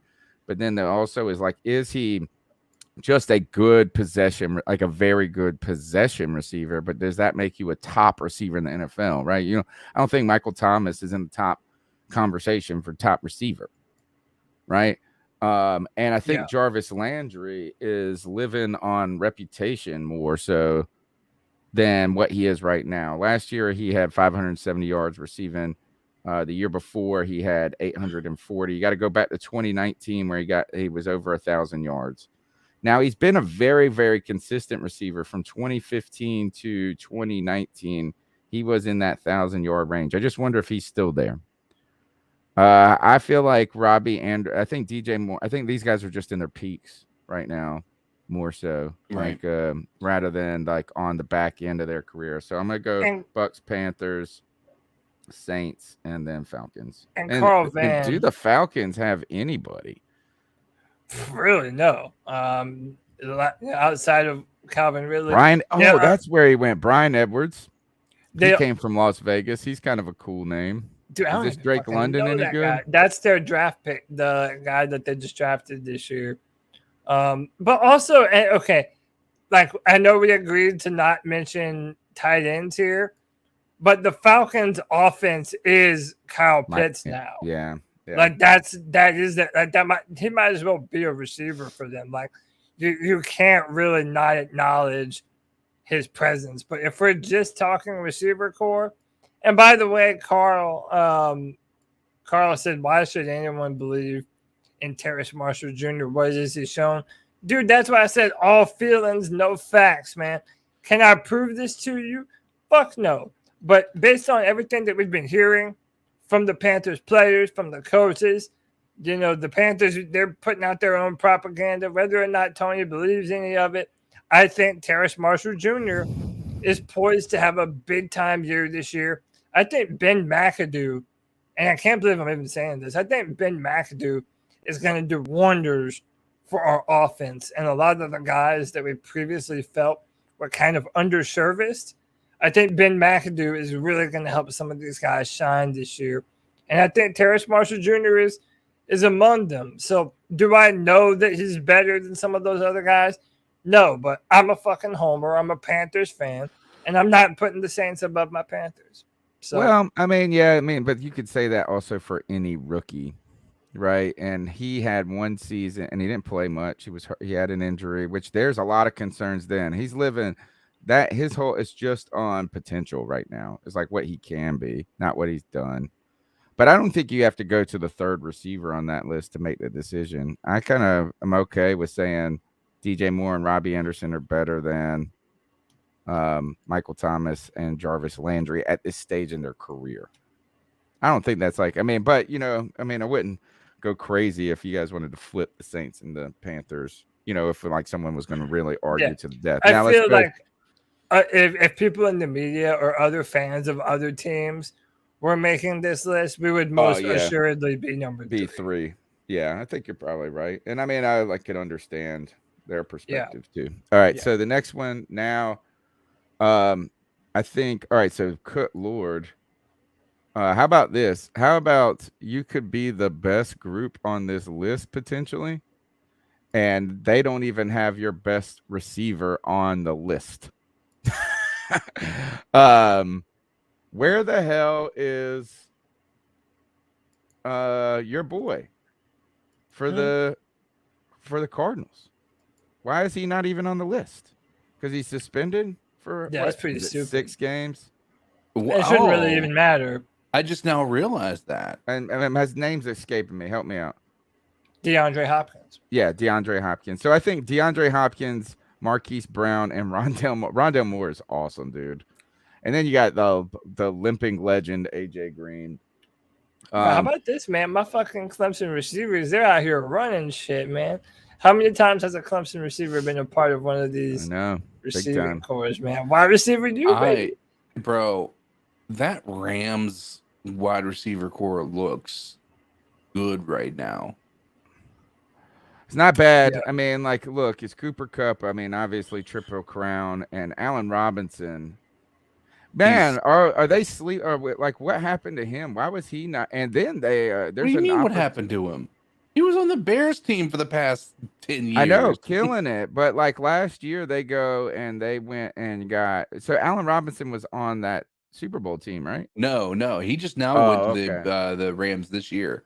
Okay. So 1, 2, 3, and 4, and don't forget little baby Lockett and DK Metcalf here. Then you get some cool names with Deebo Samuel. This is a tough group here to rank. I think I'm gonna have to go with. I want to go Cardinals 1 for me because DeAndre Hopkins, right? You got to add him and Marquise Brown, Hollywood Brown. I think that's a formidable duo. Then I'm gonna go Rams. I'm gonna have to say, God, I don't know if I can. I almost want to put the Seahawks above the 49ers. Is that silly? No. Tyler Lockett's like the most underrated receiver in the NFL. Dude, Tyler Lockett's underrated though. He's the number 1 on that team. Yeah. Beside Big DK. Have you heard about DK's diet? Yeah, I was telling you about this. Oh, you were the one that was talking about. Like, he's nothing but he's like he'll have a coffee in the morning, and then the rest of the day he'll eat like 3 big bags of like gummies, like candies and gummy worms, like the big bags that you like buy for Halloween to like dump in the bowls like that. He eats that, and then he'll have 1 meal at the end of the day. Like what? And he's like a statue. I mean, like a Greek Adonis. All right, you rank them then because I'm having trouble. Am I wrong in saying Cardinals, Rams? Should it be Rams, Cardinals? I tell you what, I wouldn't be mad whatever way you put them. Okay. I think I do. How about this? Cooper This Kupp is the best division. Is this the best division? Kupp is a bad mofo. I think it's between this division and the AFC West. The AFC West, I think, has some good competition. I would just narrowly put the Cardinals number 1, but just narrowly, I really do think DeAndre is so special. I don't know how much AJ Green has left in the tank. Probably not much at all. None. But Marquise Brown, Rondale Moore, I think both of those 2 guys are really fast, really good players. So I'll put them number 1. Number 2, I put Rams. And again, it's basically like 1A, 1B. Yeah, almost tied. It's like a tie. I wouldn't care who you put first. Brandon Ayuk, a lot of people were really high on him coming out of Arizona State. He hasn't really lived up to that potential. Deebo Samuel, they don't know if they're going to pay him before the start of this season. So we really don't even know if he's even going to be on that team this year. So for that reason alone, for Deebo Samuel basically being the only big name on that list. And running back. Yeah, I go Cardinals 1, Rams 2, I go Seahawks 3, I go 49ers 4. Okay. I Rams 1, Cardinals 2, Seahawks 3, and 49ers at 4 as well. Yeah. So can't be I mad at think that. this is we're gonna definitely take 2 out of this division for our top 10 kind of thing. We're gonna take. All right, so here we go. Here are our number ones. Number 1 is the Bills, the Bengals, the Jaguars, the Chargers, the Eagles, the Vikings, the Cardinals, the Bucks. And that's all right. So those are our number ones. So let's do elimination first. Let's eliminate some of the teams that we don't think we're going to put number 1. I know none of us are going to put the Jaguars number 1, right? Correct. Right. Yeah, All they'll right. probably be the no one's lowest. putting the Jaguars Like number 1. Smart. Even though I do like that squad, I don't think any of us are putting Philly number 1, right? Right. I'm not. Oh yeah. Well, but I put them in the top 10. So go through each of them and let's take out some of the ones that we know that we can eliminate. So All right, Jaguars, I think we can eliminate the Jaguars. I think we can eliminate.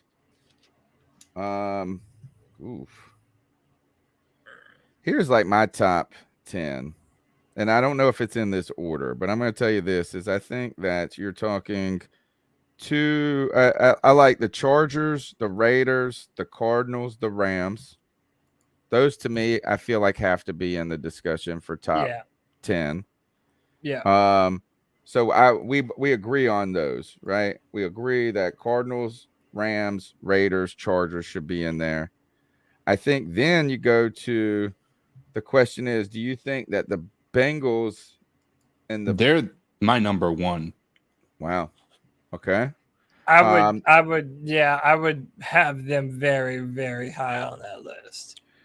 And then my last question to you about this is just to kind of sift through some of it is do you have the Eagles and the Bills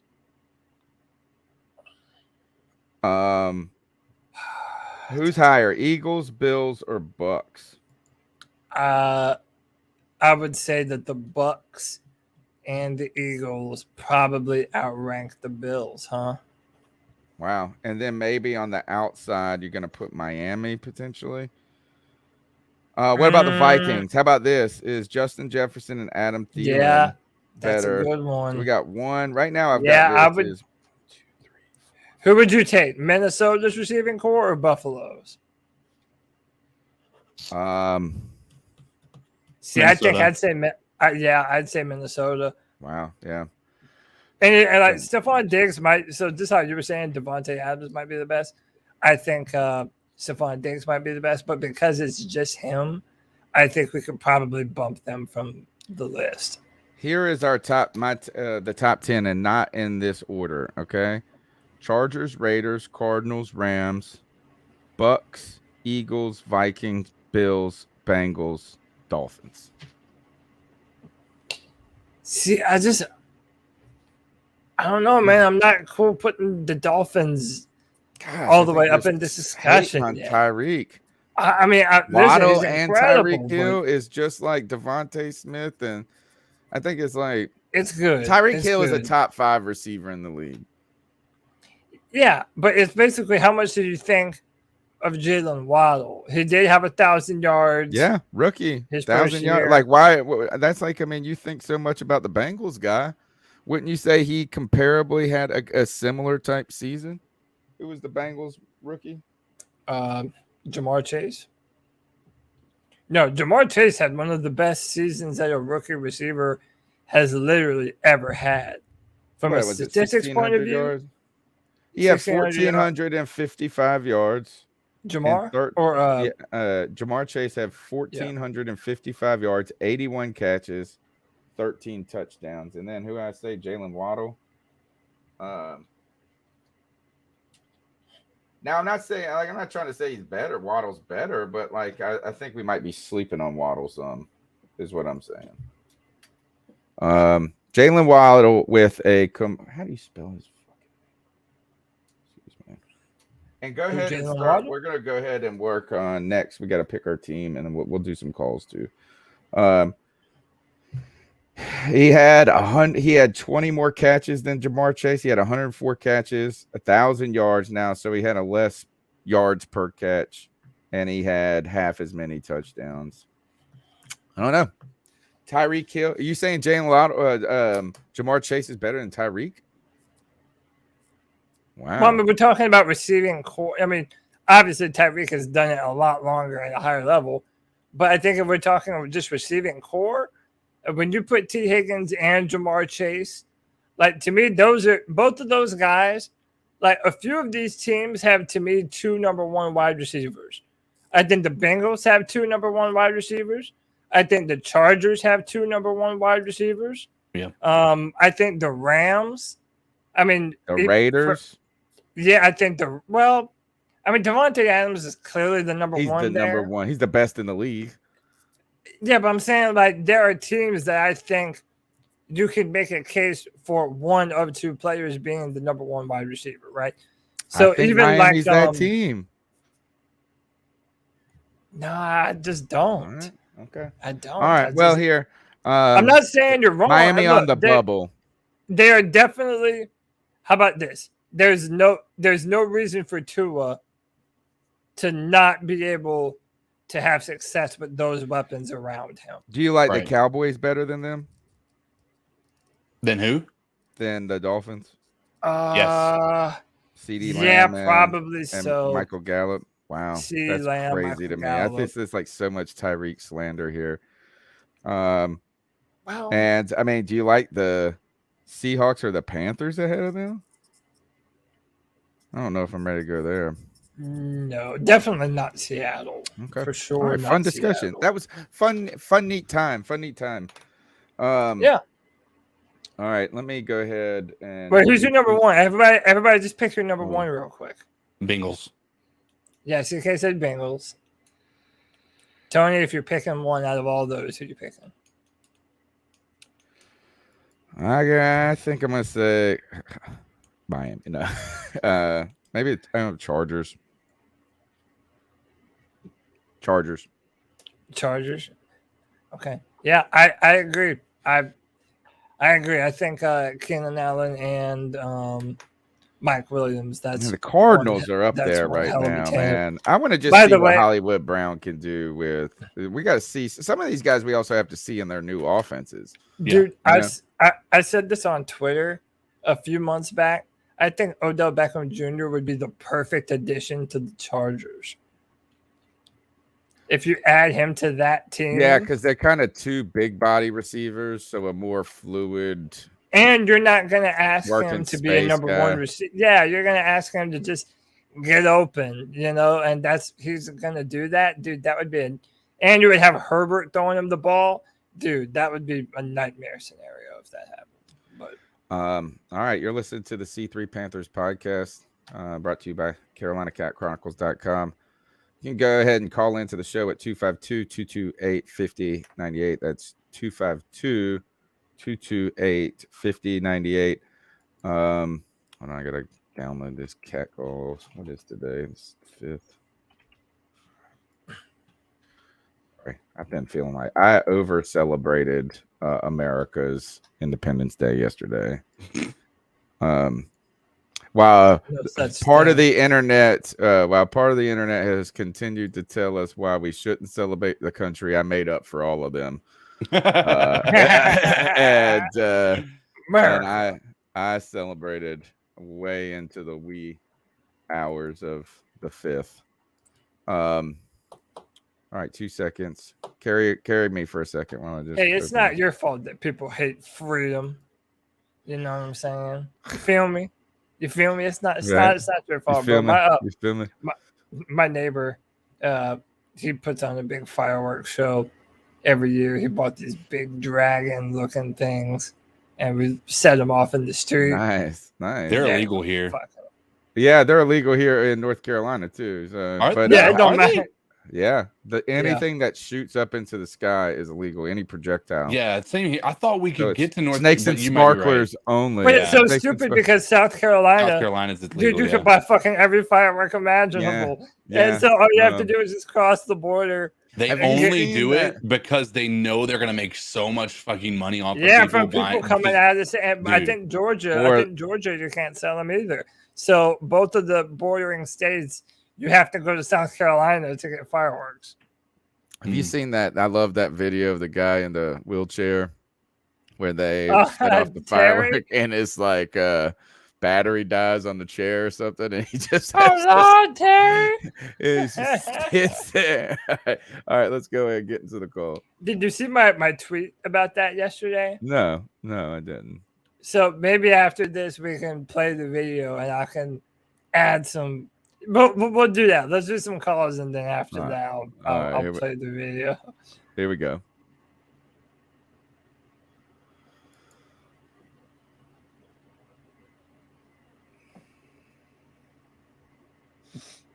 Are we supposed to be hearing something?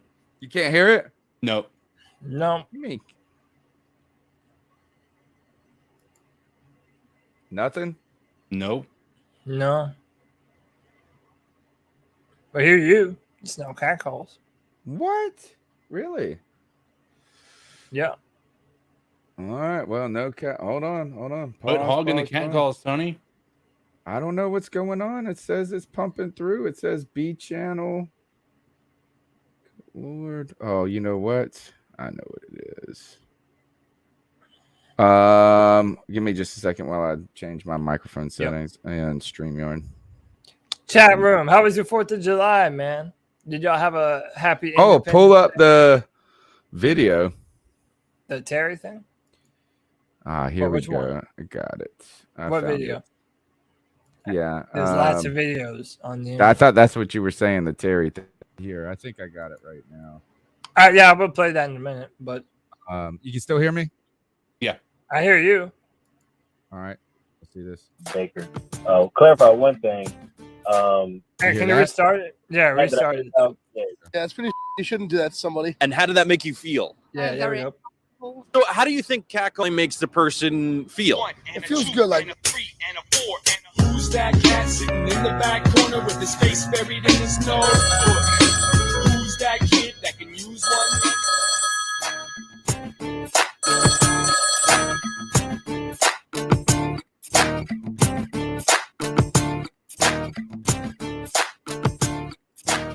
Hey, what's good, fellas? Corey calling in. Wanted to follow up. I think it was last week's call that I had talking about Baker. Clarify one thing.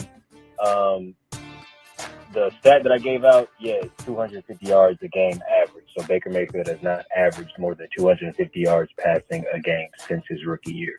That was his most explosive season, I guess, passing the ball, you could say. Y'all should know me better than that. Obviously, I ain't gonna come up on here and just say some stats that ain't true. He's thrown for 300 yards.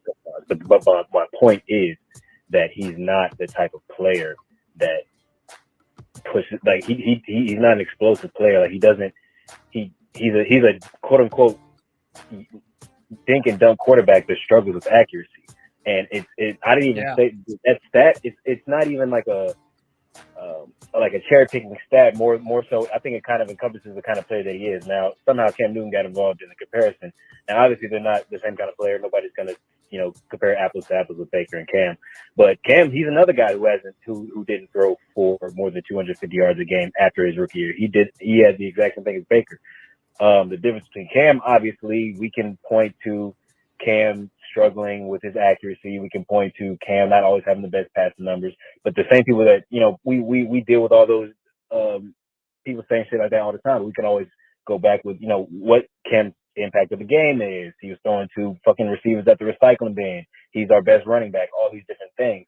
But it's like with Baker, he struggles with accuracy as well. Like throwing for 60% in 2022 in this era of the NFL is not good. You need to be up close to 65, 67. Like those are what the top guys in the NFL accuracy wise are throwing. Like 60%, that shit ain't cutting it no more. So we're talking about a guy who doesn't have the physical tools that can make up for his inabilities, right? So he's not big, he's not strong, he's not fast. He doesn't run around, and he struggles with his accuracy. Now that he's not terrible, like I'm saying, I'm not saying all this is just shit on Baker Mayfield, because he's almost like the definition of a mediocre quarterback. But his biggest thing is consistency. He struggles putting the ball in the right place consistently, and he doesn't put up big numbers. His interception to touchdowns is always like close together. He doesn't, you know what I'm saying? Like he's not the guy that we need. That was my biggest point. But honestly, I think everybody's kind of on the same page. We're just kind of splitting hairs when we get to the Baker talk. I think honestly, at the end of the day, man, we just ready for this shit to go one way or the other, man. Amen, dude. I want to know either what we're working with, like going forward with him or without him. I'm tired of the chicken games, man. But hopefully we can make the right decision. Y'all keep coming out with a great content. Yeah, great. Shout out. Was that Jay? That was Jay Anderson? Corey. That's Corey. Corey. Yeah, shout out Corey, man. Dude, your call was awesome. I thought it was awesome last week, dude. To me, it baffles me that people think that Baker Mayfield is the answer. It really does, man. Context is key. Yeah. You can't dismiss all the talent. Say what you want about the Browns. There was good talent around Baker Mayfield for a long time. And if you want to say 8th ranked offensive line in the NFL last year. Yeah, I mean, dude, they have a good offensive line, and Baker Mayfield doesn't have any elite traits. He doesn't have an absolute cannon for an arm. He's not overly mobile. He's got a lot of things that I really feel like don't translate well if the game is on the line. And I think that matters, and that's something that the Panthers have not had in a very long time. And I'm not into trading for another quarterback a third year in a row. It's tiresome, man. I agree. All right, let's go to the next call. Hey guys, it's Friday, June 1st. I'm listening to you guys' podcast. I always said that it takes me a few days to go through. This is Baby Rhino. You guys are talking about Deshaun Watson. I don't know why I just thought of this. I don't know if anybody's even addressed this, but there's got to be a reason why Deshaun Watson and his camp asked for guaranteed money. There has to be a reason, because they either knew that this was going to continue and that he wanted to be set, or he just, I don't know. It just seems planned to me. Let me know what you guys think about that. It's just a thought. Take it easy. Well, I think that everybody, the kind of trend, if you look at the other leagues who have stronger player, like collective bargaining agreements, they get guaranteed money. They get a bigger part of the share of the pot of money than the NFL does, right? So NBA contracts are fully guaranteed, right? I think they get that like super mega the max pay contract stuff. Baseball contracts are fully guaranteed. You see like absurd numbers. Yeah. And I think there's been sort of a trend towards that, like they're trying to do that in the NFL, and I think the NFL is trying to steer clear of it, right? Like they're doing their best, organizations are doing their best to avoid it. Now, we've seen a couple of instances where it's happened. Kirk Cousins was one of the first people to do it. Now Deshaun Watson. The guaranteed money is crazy, right? It's like, and this is what's driven me nuts about the Deshaun Watson thing is like, not only is all of this happened, but he got traded. There's almost no punishment. It's just been reward, right? I mean, he had a financial windfall. He had a bonanza by getting all of this. So that was crazy to me. I think Deshaun Watson is that when it's like the opposite of Baker Mayfield at this point is Deshaun Watson could get whatever he wanted because he had multiple people trying to get him. And Baker Mayfield can't get anything he wants because nobody wants him.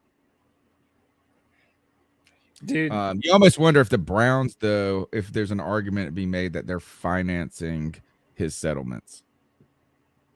I think so, but listen, I feel like people are talking about, oh, the Browns must be regretting all this.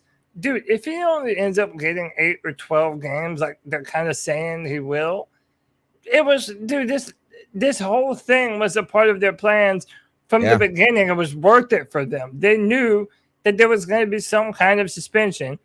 Again, Deshaun Watson could be an absolute trash, terrible human being, and he's still a top 5 quarterback in the NFL. And, you know, it just goes to show, like, I got to see it the again. only thing that matters, I'd put him up there as with Russ or better. I mean, Russ has a Super Bowl, but we can't hear you, CK. I don't know if I'd have Russ at top 5 either, to be honest with you. Yeah. I just think this is like I always talk about recency bias in the NFL. I need some recency bias though on this. Like I need to see Deshaun Watson play again. Like that's it. After all this, it's been a while. So and you've got to keep in mind too, right? The track record with the massage therapist. Granted, do I think he's going to turn around and be in this type of trouble? No, but it leads to a serial sexual offender of some sort. Like there's something more wrong with him than they're letting on, right? Like the idea, or maybe he's like a sex addict.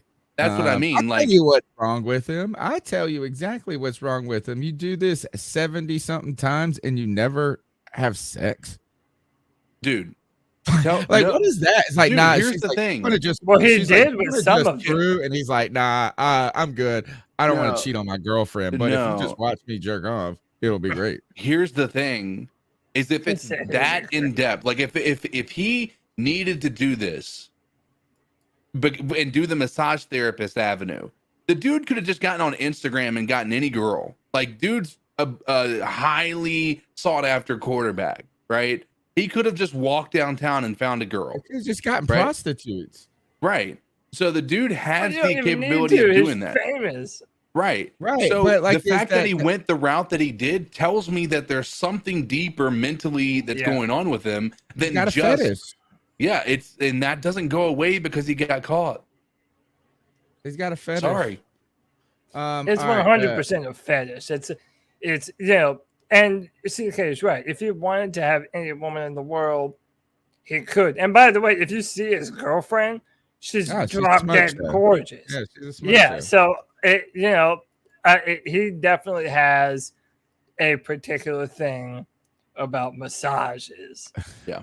And maybe this is gonna be, maybe this is the one. I don't know. It's just strange to me. Like, just go get laid, dude. Next call. Hey everybody, it's Dave Lincoln calling from North Alabama. Middle of a rainstorm. So hopefully everyone on the show had a good 4th. I know I did, and it's good to have a 4th in this country and not overseas. Thank you, military. Haven't heard any ginormous news coming from the front office or anything. Sounds like we're still in the Baker fight. I don't want us. Please no. I don't want to cancel the locker room. Please no. Let Sam and Matt Corral duke it out and see who wins. I know this is a C3 Panther podcast, but man, college football is shaking up, which will likely affect the pros in some way, shape, or form. So I wouldn't mind hearing your guys' opinion on that maybe later.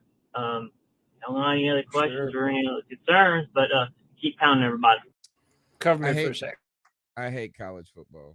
And when I mean I hate college football, I love to watch. Like, I like watching it. I don't follow it as nationally. It's kind of too big for me. One of the things that I like about the NFL specifically is like the teams have manageably sized rosters that have a core group of players that are around long enough to know them. So I know some of the stars for other teams. You know, is that with college football, there's just so much natural turnover by new kids coming, kids leaving.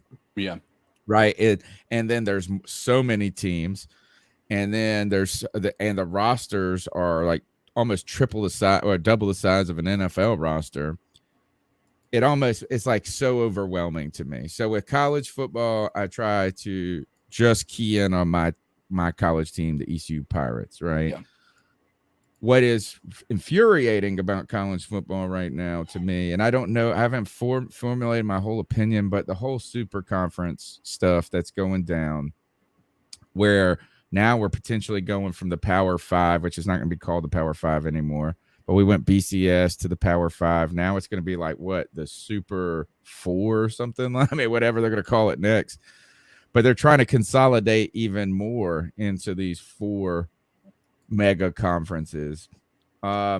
And it's irritating to me. And the reason it's irritating to me is because it's so money based. Right. And maybe that should, but I like, for all those years that people told us that you should never pay college athletes, the NIL is going to ruin it, like all of this or whatever, name, image, like all of this. Oh man, they get an opportunity to get a great education and a scholarship and all of this. It's all money, right? Like, it's like the whole thing is about money. So like the people that touted that, right, that like virtue signaled the scholarship. Yeah, these places are bazillion-dollar organizations. I just like, it's almost to the point, and because I work in education, I work at a collegiate level, is I almost just feel like they shouldn't even call it college football anymore. Like it's like, or like it's like sponsored by this college. Well, I mean, it's semi-pro football, right? It's right. Yeah, it's semi-pro football. And listen, I'm all for it. Like I'm to the point where change is inevitable. It's just inevitable, and there's no way that you're gonna get around it. And by the way, Tony, I used to be like you. I've never told the story how I got into college football. I might not do it tonight, but I got into college football after I got into the NFL, and I remember I used to think the same thing as you. Like, nah, I'd rather see professionals play, the very best of the best. And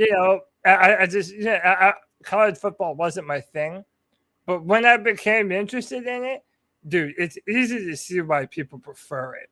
There's an energy and a feel to the rivalries of college football and the atmosphere. Oh, sure. And dude, it's just so fun, man. And when you get into it, and when you actually have a team that you love, and dude, it just gets so much fun. Well, it's easy to say that too when you had a team for the last 10 years that's been a national championship contention. Now the hard part is this. You're talking about here is if we should go to the SEC or not, and things like this. You know what? It was a lot more fun to have this conversation on this podcast in 2015 where we're winning every game.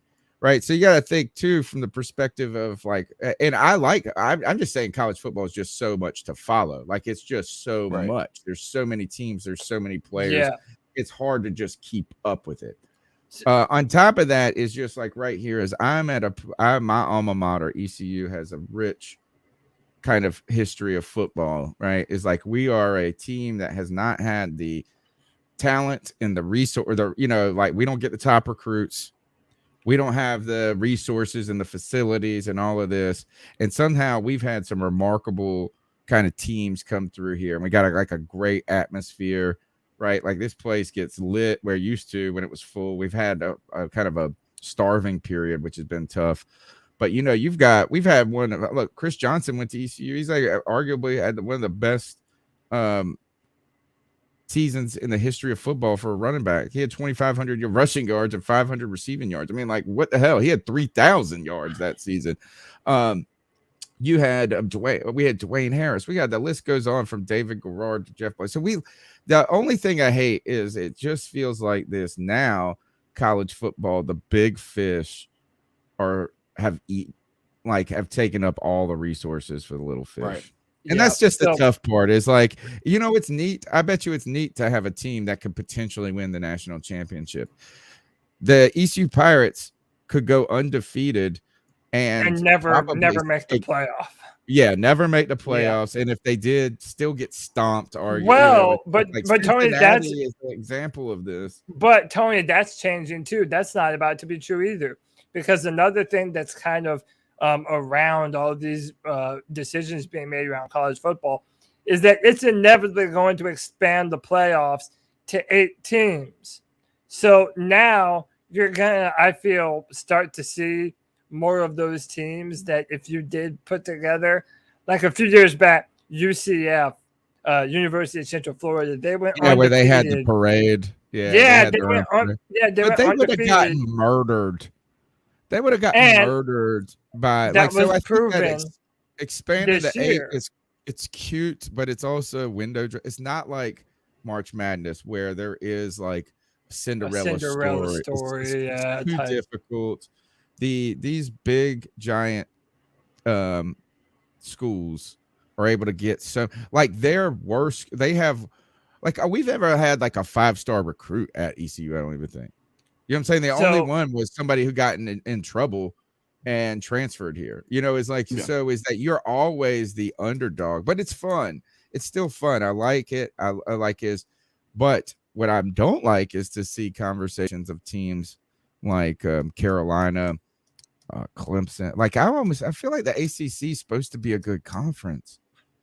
The ACC is supposed to be a good conference, and especially what I get sad about is the ACC has historically been the best basketball conference in the in America, right? It hasn't been the best for the last couple. It's more parity the last few years, but when I see Carolina, their football team sucks, dude. Without Julius Peppers and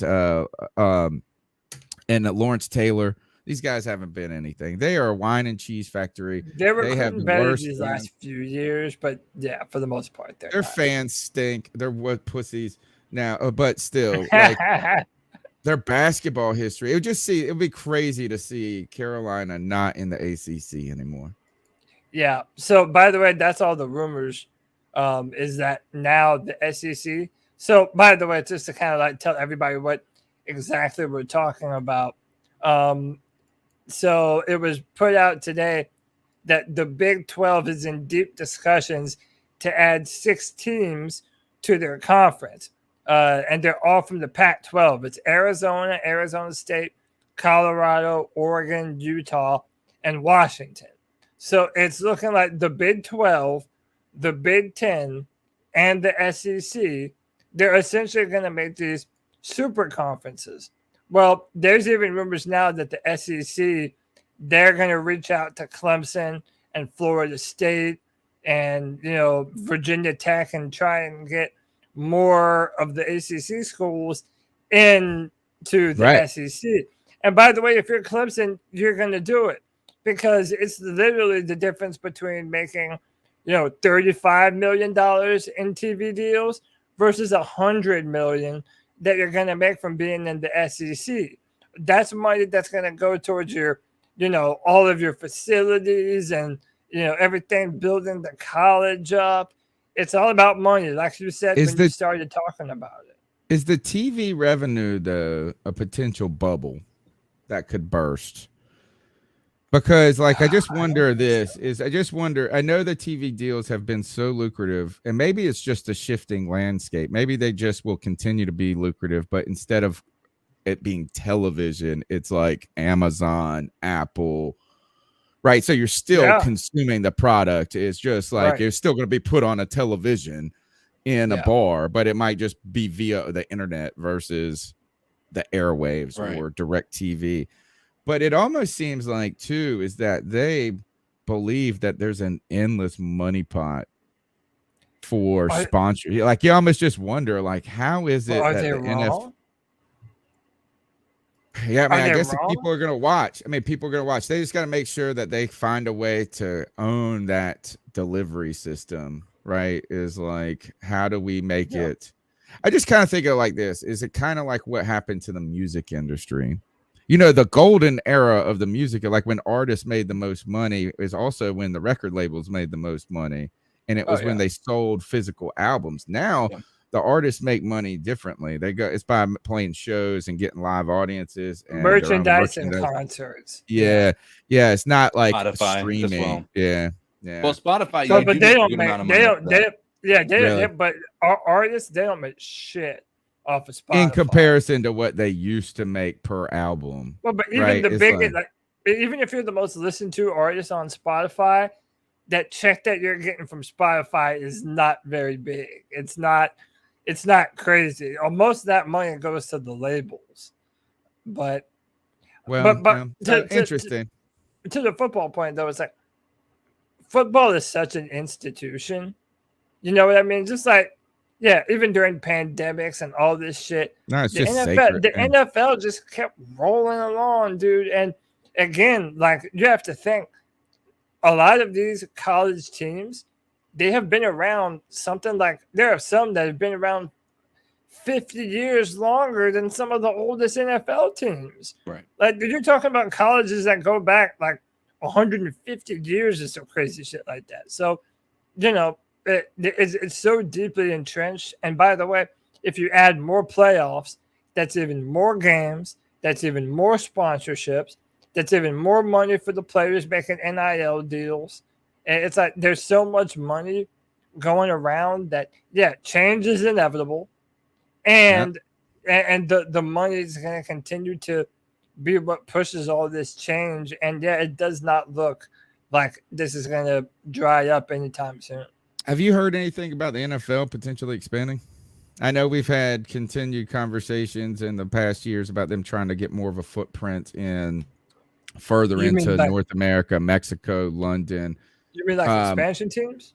Yeah, like is that it seems like Robert Kraft is, like it says, this is an article on Bleacher Report, and it says New England Patriots owner Robert Kraft pushing for the NFL to expand to London. Seems a perfect opportunity to play. They said this is so that would be it, right? No secret, the first franchise relocation is headed for Los Angeles. For that reason, will take at least 2 billion owners to get fed up with local governments. Minnesota, maybe. I mean, like, so they're asking this is, will there be new teams in it? And I think that would be hard. Like, you'd have to add 4. Yeah, but like, and add 1 to eat.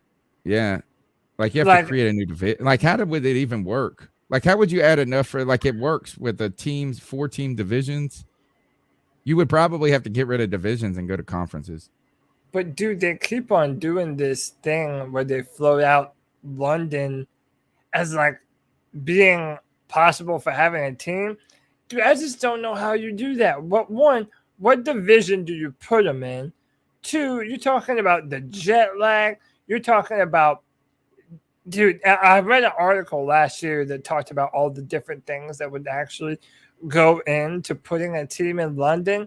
And dude, it's a logistical nightmare.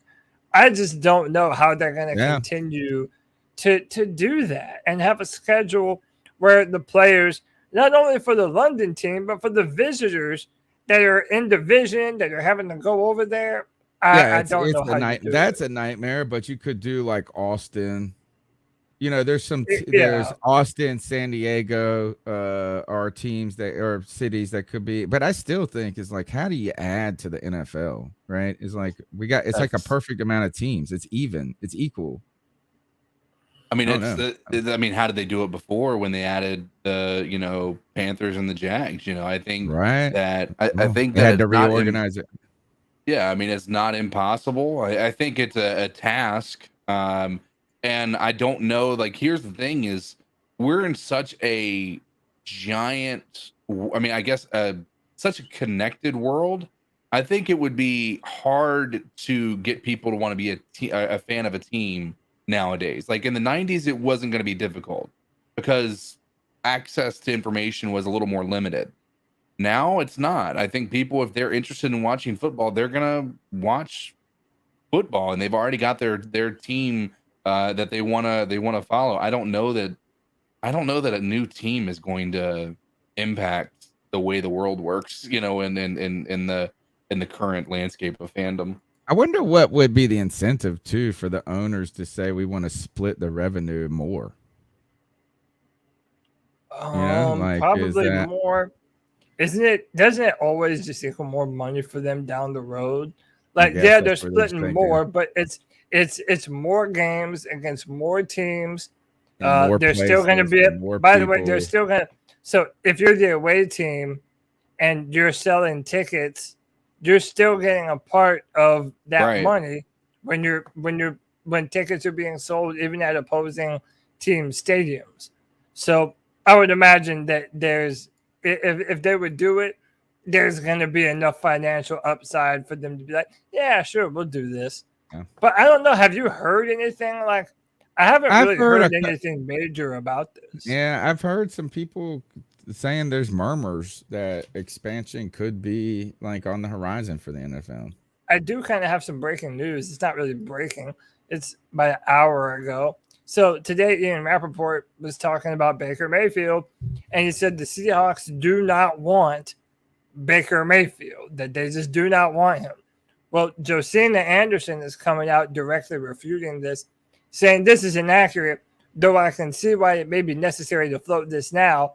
One, in case the Seahawks don't get Baker Mayfield. Two, because if number one happens, it helps to manage the path ahead with their current situation. Three, they're still trying to figure out how I know and heard this shit. So I believe that. I've long believed that Seattle was the most thirsty for Baker Mayfield, but I also don't believe that they would just put that out that, we don't want him, we don't need him. And even if they did, like Josina said, it's only to manage the narrative that, like, we never really intended to get Baker Mayfield. So, we don't. Her we didn't need nails him. are so long.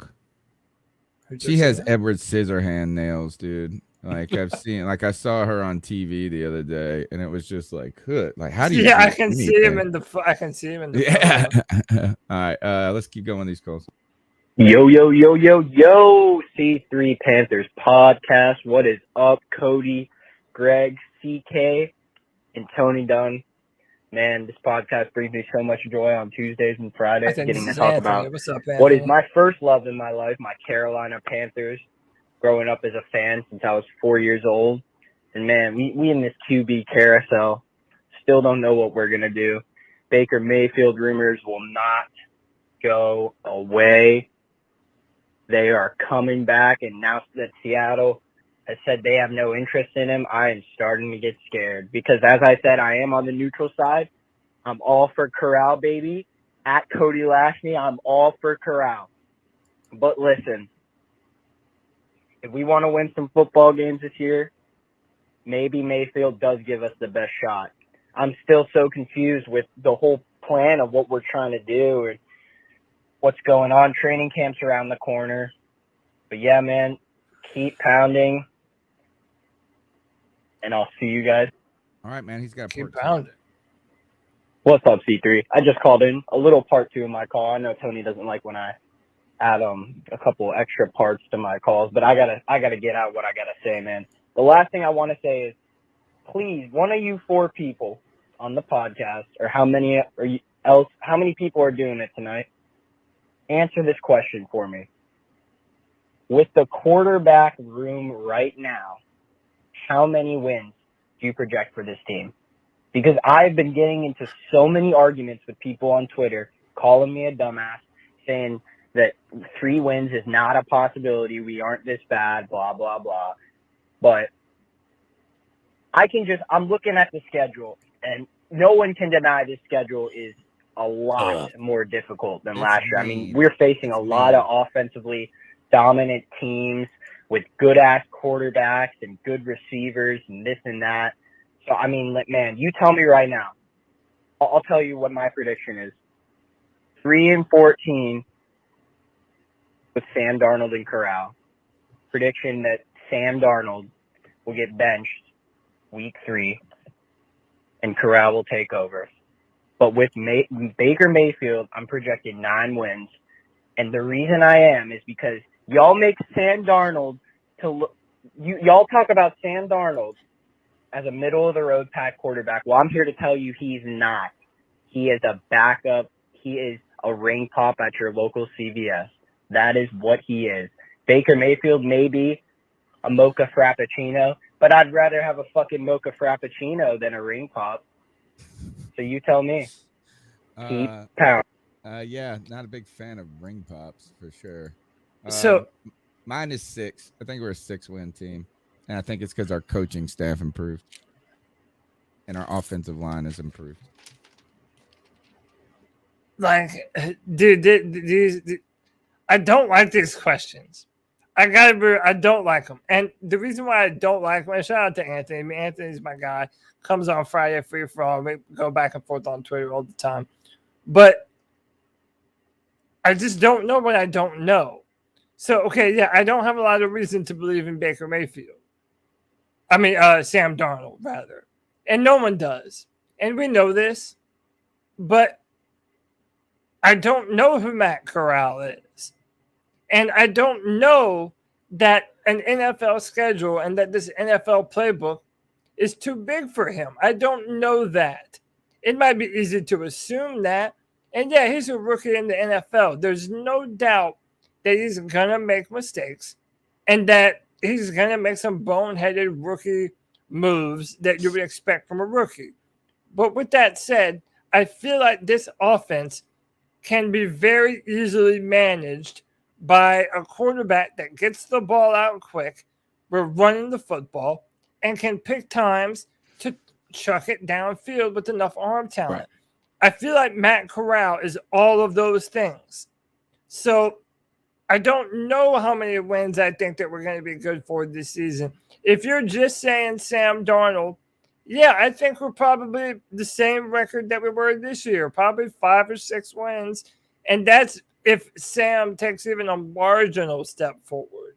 I think, look, is that the team, the first way to answer this question, or I think we could think about it is the team better this year, better poised to win on any given Sunday this year than it was last year? And I'm going to say yes to that question, right? Is that Matt Rule? No change in Matt Rule's status, right? So he's a wash, maybe even on the decline. But I think adding more experience coaching with Ben McAdoo and the offense, like it might not be, he might, Ben McAdoo's not going to blow you away and be the best coordinator in the history of the world. But I think he's going to be competent enough to where the offense is not going to be as weird as it was last year, right? And I think inexperience was a big part of that. I think you add a lot of coaching hires here, like our special teams coach improved, our offensive line coach improved, Steve Wilt, secondary coach improved, right? So I think our coaching staff is better this year than it was last year. I think our offensive line right now on paper and talent, and it just is better than it was last year. So I think with all of that, and I don't think that the defense is not as good as it was last year, but it's probably not a giant step backwards either. So I think the team overall, my answer to that question is better poised to win on any given Sunday. So I don't see us necessarily like on, even with Sam Darnold being 3-14 necessarily. But when you look at the schedule, it's kind of it's a brutal schedule. They got to go out and play the other teams. Now we're all basing it off everything else. But really, like the easiest teams on our schedule, maybe you could say the Browns if they don't have Watson helps. But like you got the Giants in a complete rebuild mode. You've got the Saints. So the Giants and the Saints and the Falcons and the Lions and maybe Steelers, right? But other than that, like those are the other games are all fighting an uphill battle, man. You got to fight. You got to play the Cardinals. You got to play the 49ers. You got to play the Rams. You got to play the Bengals. You got to play a Ravens team maybe like could be in that conversation. Seahawks maybe in that conversation, but the Broncos, that's, I bet you we're not favored in any games next year right now. Right. So I'm okay with is I could see us taking it. I've said 6. That's been my kind of prediction is 6 wins. I can see a world where 9 or 10 happens, and I can see a world where 3 or 4 happens, and it just all falls apart. But I think probably the safe is right in the middle of the road for me. So I'm saying 6. Yeah. So, I agree with that. But I just Baker Mayfield, everyone's thinking so short term. And that, we might be okay enough to have a good team this year. Oh, they would say he adds 3 wins to the team. Well, yeah, everybody just wants to see the Panthers be a good team again. Yeah. And they want us to be a playoff contender again. But at the same time, I'm thinking about our future.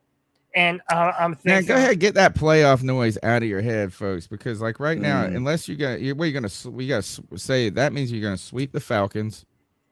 And that you're going to have to potentially sweep the Saints. Like you're going to have to win a lot of division games, and you might not be able to win your division to make the playoffs, but a lot of your money's going to be made in beating up the division and racking some wins if you want a wild card position.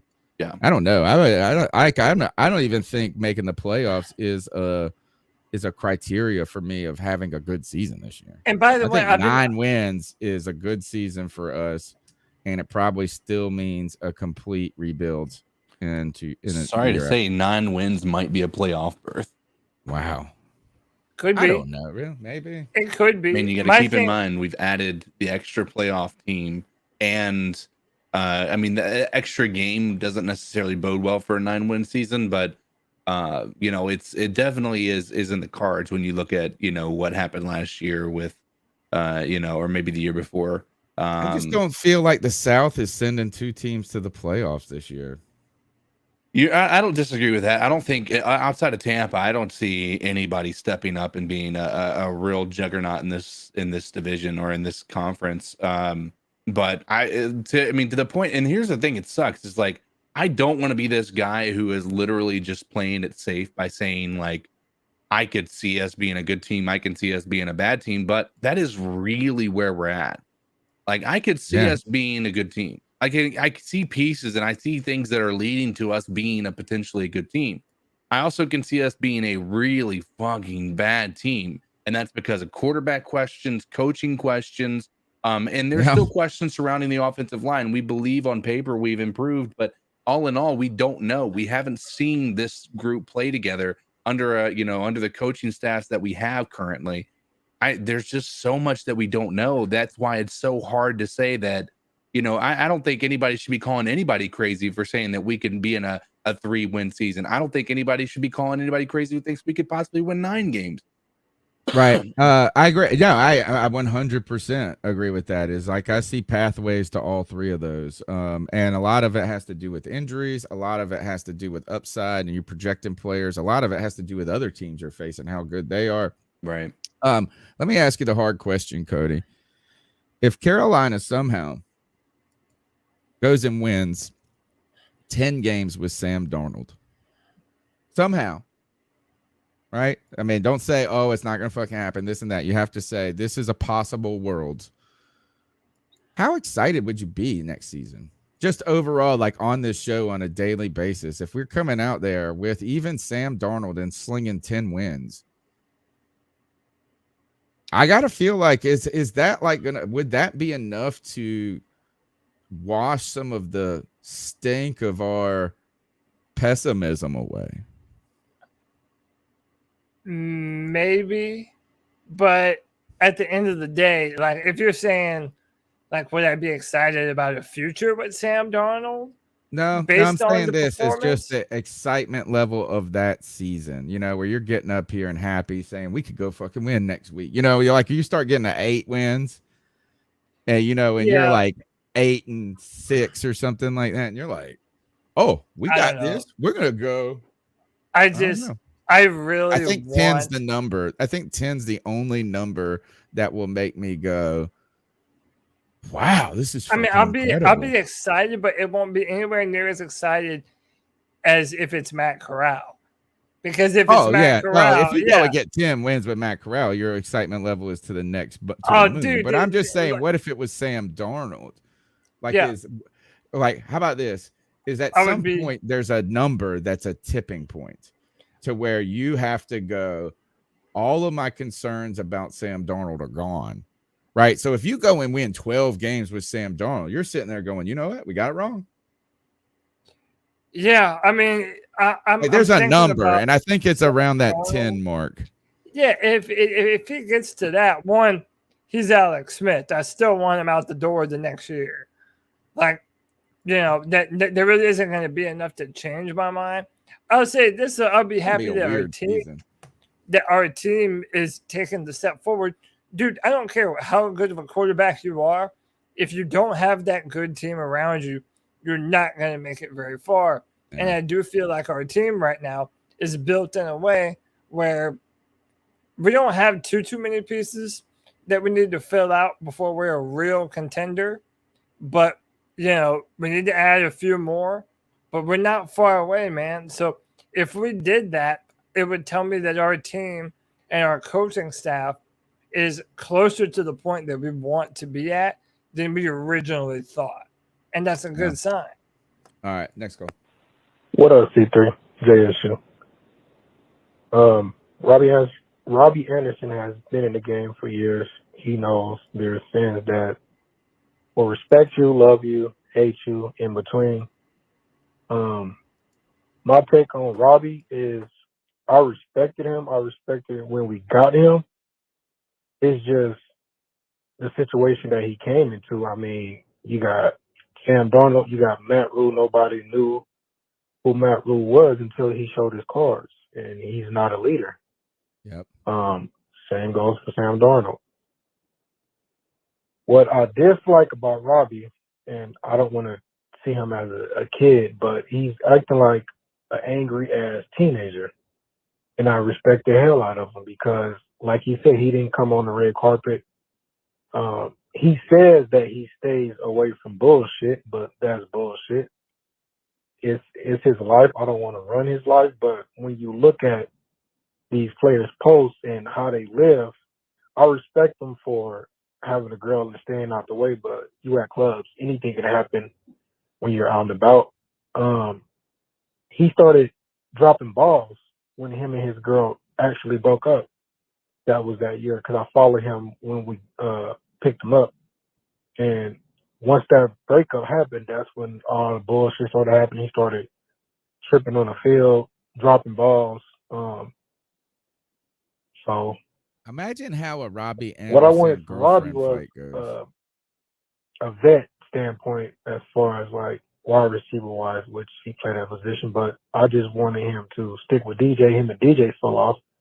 I'm sure people didn't know that, but I just don't like the attitude. I want to see my wide receivers grind. You know, we just never had that. And DJ, he's a silent grinder, and he don't get much respect because he's not a loud mouth. Now, Robbie, I just feel so confused. But I got a lot more to go. But I'm gonna leave it there. Yeah, I Keep think pounding. all good things to consider. Is like Robbie Anderson. If he had 1,000-yard season, he's doing that. It's cute. You know what I'm saying? It's like, where's that bear doing? Well, that clip was so funny because he went out there and scored 1,000 yards. If he would have come in and not played at all, dropped the ball all that season, and been like, what that bear? You don't even know what the playbook is. He would have said all this other stuff. I want to know what a fight with Robbie Anderson's girlfriend sounds like. How many times would he say, you feel me? To her, if he gets that emotional to the Twitter criticism, something really angry, be like, I pay the bills. You feel me? You feel me? All right, next call. It's me, T-Dog, man. Just listening real quick while I'm on the blunt. But y'all talking about Robbie right now. And my thing is, everybody got to take it easy on Robbie. Robbie came here his first year, had a career year, breakout year, 1,000 season yards receiving with Teddy Bridgewater. Now, he bring in Sam Darnold, his numbers drop, drastically. Now he had one more year with Sam Darnold. So, I mean, he's probably really, really frustrated because he left New York to get away from Sam Darnold, and now he's back here with him again. So you got to psych yourself up, You might need to go talk to DJ Moore. DJ Moore still puts up 1,000. It doesn't matter who the quarterback is. I don't know what it, Might need to go have a talk with DJ. But maybe Matt Corral got them start the season off. I don't know, But you got to take it easy on Robbie, man, because you got to play with this Sam Darnold sorry ass, man. It's probably real frustrating. Facts. Especially, when he's a deep ball threat. And, imagine how Steve Smith felt in 2000. Sam can't throw the deep ball. So, it's like, he came, he's a Ferrari. The Ferrari came and got a gear with this quarterback that we have. I'm going to continue to listen to the show, man. Everybody, make sure when you come in this motherfucking goddamn show, man, make sure you wipe your feet on the motherfucking like button and make sure you motherfucking subscribe, man. Beep, beep, beep. Tell them, Dog. Oh, yeah. Tell them, Thank you man. for your call. Thank you for support. Weekly listener, weekly supporter of all of our content, man. So we appreciate your time and your thoughts too. I think that is like sometimes we can just get irritated by Robbie Anderson's like Twitter speech. Like it's just like so bizarre. It's tough to deal with. So you can say all these things. But here, Todd Gurley said this once. He said, if you want to hoot with the Owls, you got to soar with the Eagles. And the idea is like you can go out and party and do whatever the hell you want as long as Sunday you show up and you put the numbers. So you can be a pain in the ass and irritating or whatever it is if you're winning and and or putting up the numbers. So last year I think the production drop made it a little bit more difficult. What's up? C3 is Noah here. It's so much stuff going on in Panther Nation. Freaking Baker Mayfield rumors is not going away no time soon. I don't know what's going on in that situation. Robbie, I'm gonna give Robbie one more chance. He got one more chance. He may get on my good side this year, or whatever the football season starts. I think it's this year. But yeah, I just pray that we get the job done this year with this season out that's here coming praying. up and get us some more wins. That's what we already have, than last year. And I hope we actually do get Baker Mayfield for some reason. I just have my gut feeling just saying, put some trust in him. But I do not want to get rid of Matt Crab. I do not want to get rid of him. Like, we need him. He's a key asset to our team. And yeah. And our schedule is mid this year, kind of. Yeah, but keep pounding. All right, man. I'm out. Noah, thanks for the call. One more. I think you got a part 2. Yo, C3 is Noah here again. I was just looking at the schedule, and yeah, our schedule is not mid. It's kind of hard. I mean, we got the Saints, Patriots. We have a lot of hard teams that we gotta go past. I don't think we're gonna win a lot of games this year at all.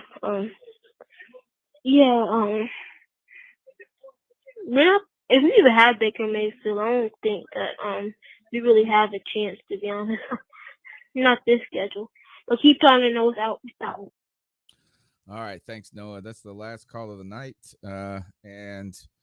We got to build our team real quick. I want to do that. You brought that up. Let's build our defensive team because I got my squad. I spend my $15, and then we'll ice some fools up. And if you guys got any last comments, then we'll get out of here. Thanks for all the support, people, calling in. Remember that number's 252-228-5098. That's 252-228-5098. We'll be back here on Friday and Tuesday, as always. Right now, it's build your own team. It's kind of, can we make it any bigger? No? I'm trying. Okay. This is about as much as I can do. All right, so here I can tell you the $5 players. All right, so we'll do the way this works is Cody, put out by Panther. Those arrows up at the top, I think, should hide the right bar. Shit. Yeah, nice. All right, that is a lot better. All right, so you got this is put out by Panthers Wire. They last week we did this build your historical offense. The $15 to build your team. There are categories: $5, $4, $3, $2, $1. On the left vertical column, on the top horizontal, I guess that would be the x-axis. Edge, defensive tackle, linebacker, quarterback, one cornerback, and one safety. So, I got mine picked out. I am going to go Peppers and Kuechly. Like, I got to go ahead and spend. Last week, I picked 2 blue chip $5 players. Just trying to go ahead, right? I can't justify really giving $5 for Chris Gamble or Mike Minner, even though they're good players. I don't know if they're $5 players. Chris Jenkins was probably a $5 defensive tackle, but still a defensive tackle. Peppers, legend, dude. Kuechly, legend. So, yeah, it's my $10 right there. Then I'm going to dip into defensive tackle. I'm going to slip down to the $1 and get Star Latulele. I think, yeah, there's good value there. Like there was good value last week with Steven Davis at the dollar category. Then I'm going to go ahead. I'm going to skip to safety and pick up a dollar player as well with Trey Boston because I want to get Josh Norman. I can't afford Chris Gamble. I can't afford Eric Davis at this point. I'm going to get stuck. Ken Lucas was only good in Seattle. He wasn't ever good here. He got beat, he got nose broken training camp by Steve Smith. And I don't even remember Doug Evans. Like, so I have a hard time remembering Eric Davis and Doug Evans. So Eric Davis must have been from the 90s. If you don't remember him, I damn sure don't. So this is my squad. This is my squad. $5 for Peppers, $1 for Star Lotulelei, $5 for Luke Kuechly puts me at 11. Then I'm gonna go with $3, and Josh Norman gets me to 14. And with my final dollar, I'm gonna get Trey Boston. Love Mike Mentor as a player. Love Chris Gamble as a player. Love Chris Jenkins as a player. That's why they're all up there. I think you overpay for K1 Short here. Mm-hmm. And I was thinking of this is should I try to save some money in the linebacker column? Should I do something like because look, Beeson, Davis, Dan Morgan, Sam Mills, all beast players. But like Luke Kuechly is like the greatest thing I've ever seen on the football field. So that's my team. CK, you want to jump in there next? Yeah, I'm gonna do my two $5 players are gonna be Chris Gamble and Julius Peppers. Wow. And Dan Morgan and Star Lotulelei are gonna be mine because I think those are steals at the $1 mark. Yeah. Okay. And then that's going to leave me 12, with Godfrey right? With my final for my safety. Yeah. Okay. Yeah, that's not bad. I like both of those. But I like mine better, dude, as always. Hey, how about this? Brian Burns for $1? I know. Dude, that's kind of criminal, huh? No, not at all. When you look at the guys ahead of him, Pepper, first ballot Hall of Famer, Kevin Green, Hall of Famer, Mike Rucker was freaking incredible, and big money Charles Johnson. Like, okay, damn, so you're gonna go with dollar? If yeah, I couldn't, so go ahead. I was to say I was tempted to go Brian Burns, Star Lotulelei, and Dan Morgan, but then I wouldn't have been able to spend all my $15.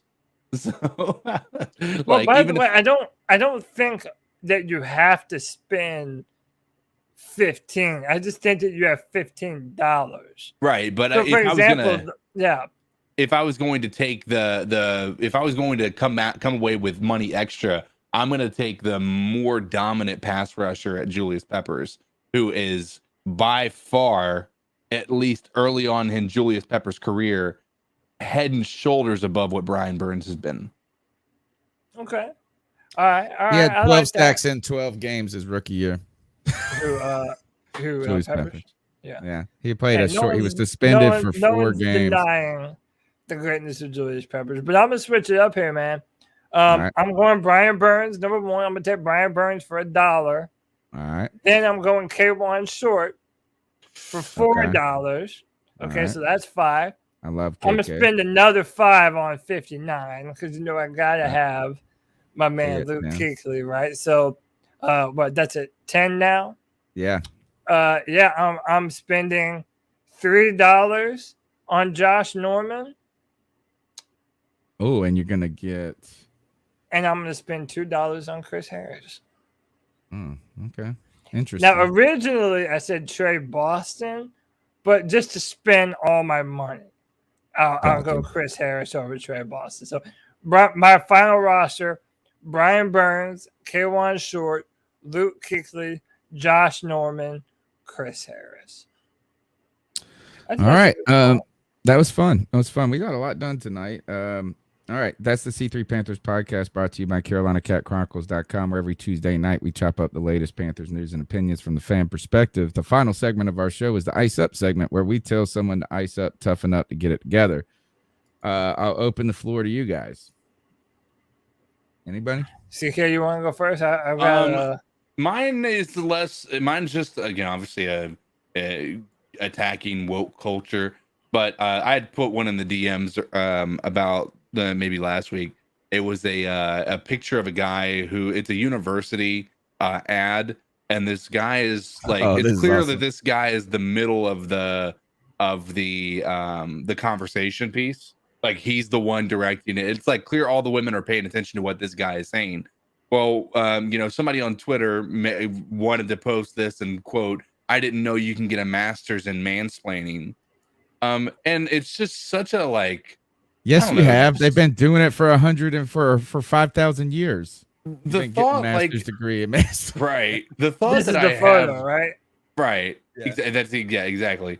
And so like, and these are, by the way, the same people that are mad about gender and like all that stuff. And so like, I sent a message to the group and I said, I so badly want to respond by saying, did you just assign that man his own gender? Like, or did you just assign that gentleman or that person as a gender?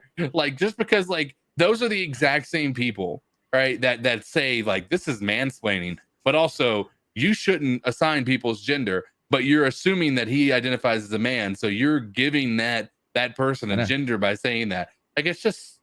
I see all women in that picture. Yeah, that's messed up. And they're all beautiful and equal to one another in every single way. But anyway, yeah, just my thoughts on that are just that's irritating. But anyway, yeah. All right, my ice up pick this week goes to this person. I'm gonna leave him nameless in this conversation.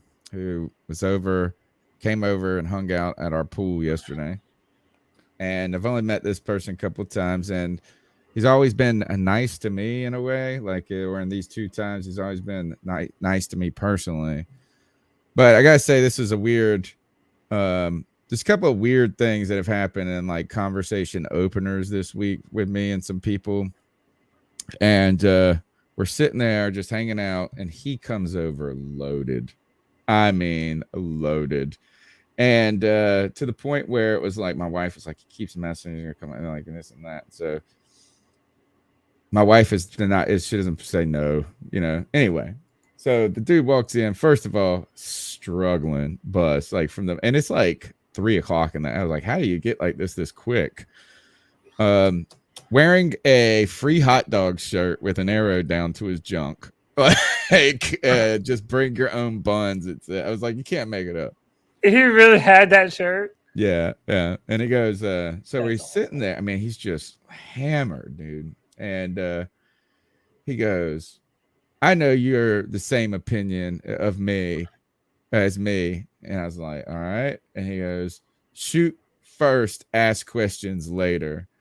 And I was like, well, actually, you don't know my opinion, bro, because I am like very anti-authoritarian. Like, I suspect all of these, and you generally have a lot of questions about the use of excessive force. But okay, and I was like, well, I'm actually not that. It's like, screw civil liberties, obviously. So I walk away. I'm trying not to do it. This other friend goes to him. He says, "What do you do for a living?" He goes, "I'm a paramedic." And well, he didn't say it that clearly at all. But I was walking back over at this point, and I thought this was like, give him a second chance here. And I said, "Oh, you're a lifesaver, not a life taker, right?" And he goes, "No, actually, all the good paramedics are the opposite." And I was like, "Wait a second! I ain't ever heard of someone who touted being a great paramedic." Taking lives. It's like, yeah, I was just like, angel I'm of not death. gonna save them. These people ain't worth it. Yeah. God, like, so to homeboy paramedic, who's number one criteria, he's like, hey, in that class that where that mansplaining, that man was telling them, is like, paramedics, a good paramedic leaves them all behind. Ice up. I didn't even know what to say. It's like, I don't know what that means. I also had this, when I say weird conversation openings, I was at this establishment this week, and this guy, he's a friend of mine, and he's like also feeling right. And he comes up and he starts to talk, and no words come out. Like he's like, and no words come out. So I was like, use your words. And he goes, "You've been married for a long time, haven't you?" I was like, "Yeah, man, 16 years." He's like, "So you've probably gotten a blowjob in AJ's bathroom before." And I was like, "Whoa." I was like, "No." And then he goes, somehow he was using that to a parallel that he just walked in the bathroom and saw some girl to giving some dude a head in the bathroom. But I was like, why was that your springboard, bro? So to poor conversation openers, I say ice up. Ice up. Ice up. It's like, where is this conversation going? But I don't know. All right, you're up, Cody. So on 4th of July, there's a few traditions that we as Americans adhere to. We drink a few beers. We blow up a few fireworks. Blow a few guys. You know, to each his own. To each his own, you know. I don't judge over here. But one of the things and one of the people who doesn't get enough credit as being a true American institution, an American pastime, and an undisputed GOAT is none other than Joey Chestnut. This was great. He saved America. Oh, dude, the official baddest man on the planet. I'm pretty sure this dude, he gets to run the president now. He's so cool. This dude is the very best eater in the world. He was doing the Nathan's hot dog eating championship, and he's in the middle of the competition. He's at 17 hot dogs eaten, and this happens. A protester bumps him out of the way and gets up on stage trying to expose Smithfield Death Star, which is the meat packing company that like packs all Nathan's meats. Yeah. Well, in the middle of competition, this man, this legend, Joey Chestnut, said, "Fuck out of here with that dumb shit, bro," and put him into the fucking ground, turns around, and continues to win the fucking competition. Ladies and gentlemen, in your life, you might not see a more American thing in your entire life. Not only is this man eating more than any other person in the world, but get that protesting bullshit the fuck out of my face, dude. And that's Joey Chestnut for you. And that is there's more protesters in the background. They bump legend. Yeah, and it was a whole big Star Wars thing. They were all wearing a stormtrooper mask and shit. It was a whole big to do, a whole big deal. But Joey Chestnut is a fucking legend. And shame on you for ever trying to interrupt the greatness that Joey Chestnut tries to achieve every single 4th of July. To those losers, ice up, son. Man was playing injured. He was in a walking boot. Still dominating the competition. I mean, it's like an equivalent performance of Thomas Davis playing the Super Bowl with his arm all jacked up with the pins and stuff in it. It has a question, hot take: has Joey Chestnut taken a step back as a competitive eater? I feel like 60 or 63 is lower. Then wait, was the record like he was like at 80 last year? No, I think the record that he's at is 76. Okay, it's taking a step back. Yeah, but then again, like there's nobody was close. Like the number 2 is like not even is like 34. Like he. And by the way, his next best competitor, Matt Stoney, has a huge YouTube channel. He's like one of the biggest eaters on YouTube. Really? He's this little 5'7", 125-pound kid, and dude, you cannot believe the amount of food. I know, it's sick. You know what? It's like dude. I really love Nathan's hot dogs. Like they're my top hot dog. Yeah, and I would say that like if you watch that, it might make you not want to eat hot dogs. It's like really great. It's I have a theory. Like I don't like buffets. I don't like going to buffets. It's just I think Right. they represent all that's wrong with America and Open air overeating food. and like forces me to try to beat the buffet and just like waste Oh, I beat him. yeah, it's just like waste, excess, all of this. So I'm not a big buffet, and I feel like competitive eating is also like very symbolic of like the waste and excess of. What's your favorite? You got a favorite eating competition number or anything? Because I do. Black Widow is this girl. She's a little Asian girl.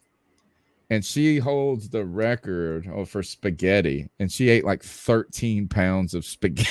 It's like, and she weighs like 110 pounds. It's like, how do you eat 10% of your body weight in spaghetti, dude? Like, and she's taking the plate and just like, dude, My God. it's eating the YouTube eating space is actually very filled with a lot of different personalities. Like Daniel Castro in the chat says there's a dude named Randy Santel. He goes all across America, and like you know how restaurants do challenges. Yeah. Like eat this big like, ass meal in under 30 minutes and you get it free, or else it's $50. You know.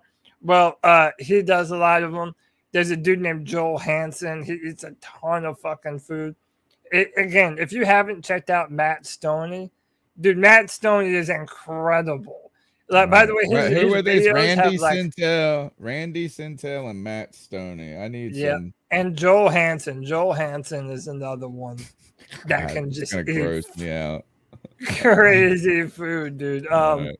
There's a guy That's named it? Beard Eats Food. He's from the UK. He puts down a lot of food too. But that Matt Stoney dude, he has videos that are like 54 million views. Like, I'm talking crazy numbers. Right. And like He's he's the not man. even in the realm. It's like the second grade. It's like Joey Chestnut is Wayne Gretzky. It's like the next guy is so far away from him. They're like not He's even. lapped him. It's like the second best. And by the way, if you go and look, like hot dogs is what he's most famous for. Nathan's is like the Super Bowl of eating every 4th of July. But like all these other world records, like fried chicken, Big Macs, all this other stuff, he has like world records in. That dude's insane. Looks like this is, gosh, I want to see is Matt Stoney may have broken the pasta eating record. Yeah, I know he has a ton of them. He has a ton of records. And by the way, one of the things you'll notice, the best professional eaters, they're not big fat dudes. Because what you learn is the more fat you have around your midsection, the less room you have for your stomach to be able to expand. So it's normally the real skinny dudes like a Matt Stoney that are just able to put away just crazy. Like everyone knows that one skinny kid growing up that could literally eat whatever they wanted and never gain a pound. Like it's those type of people that are the best eaters in the world. Okay, maybe it was 7 pounds by Black Widow, but Matt Stoney just broke the pasta eating 10 pounds in 8 minutes. He's also ate 12 pints of Ben and Jerry's to get himself back into eating shape. Oh my gosh. All right, that's the C3 Panthers podcast. Take us out of here, Cody. Ladies and gentlemen, until next time, when we're scraping the bottom of the barrel for things to talk about, we'll be successful again next time. Keep pounding.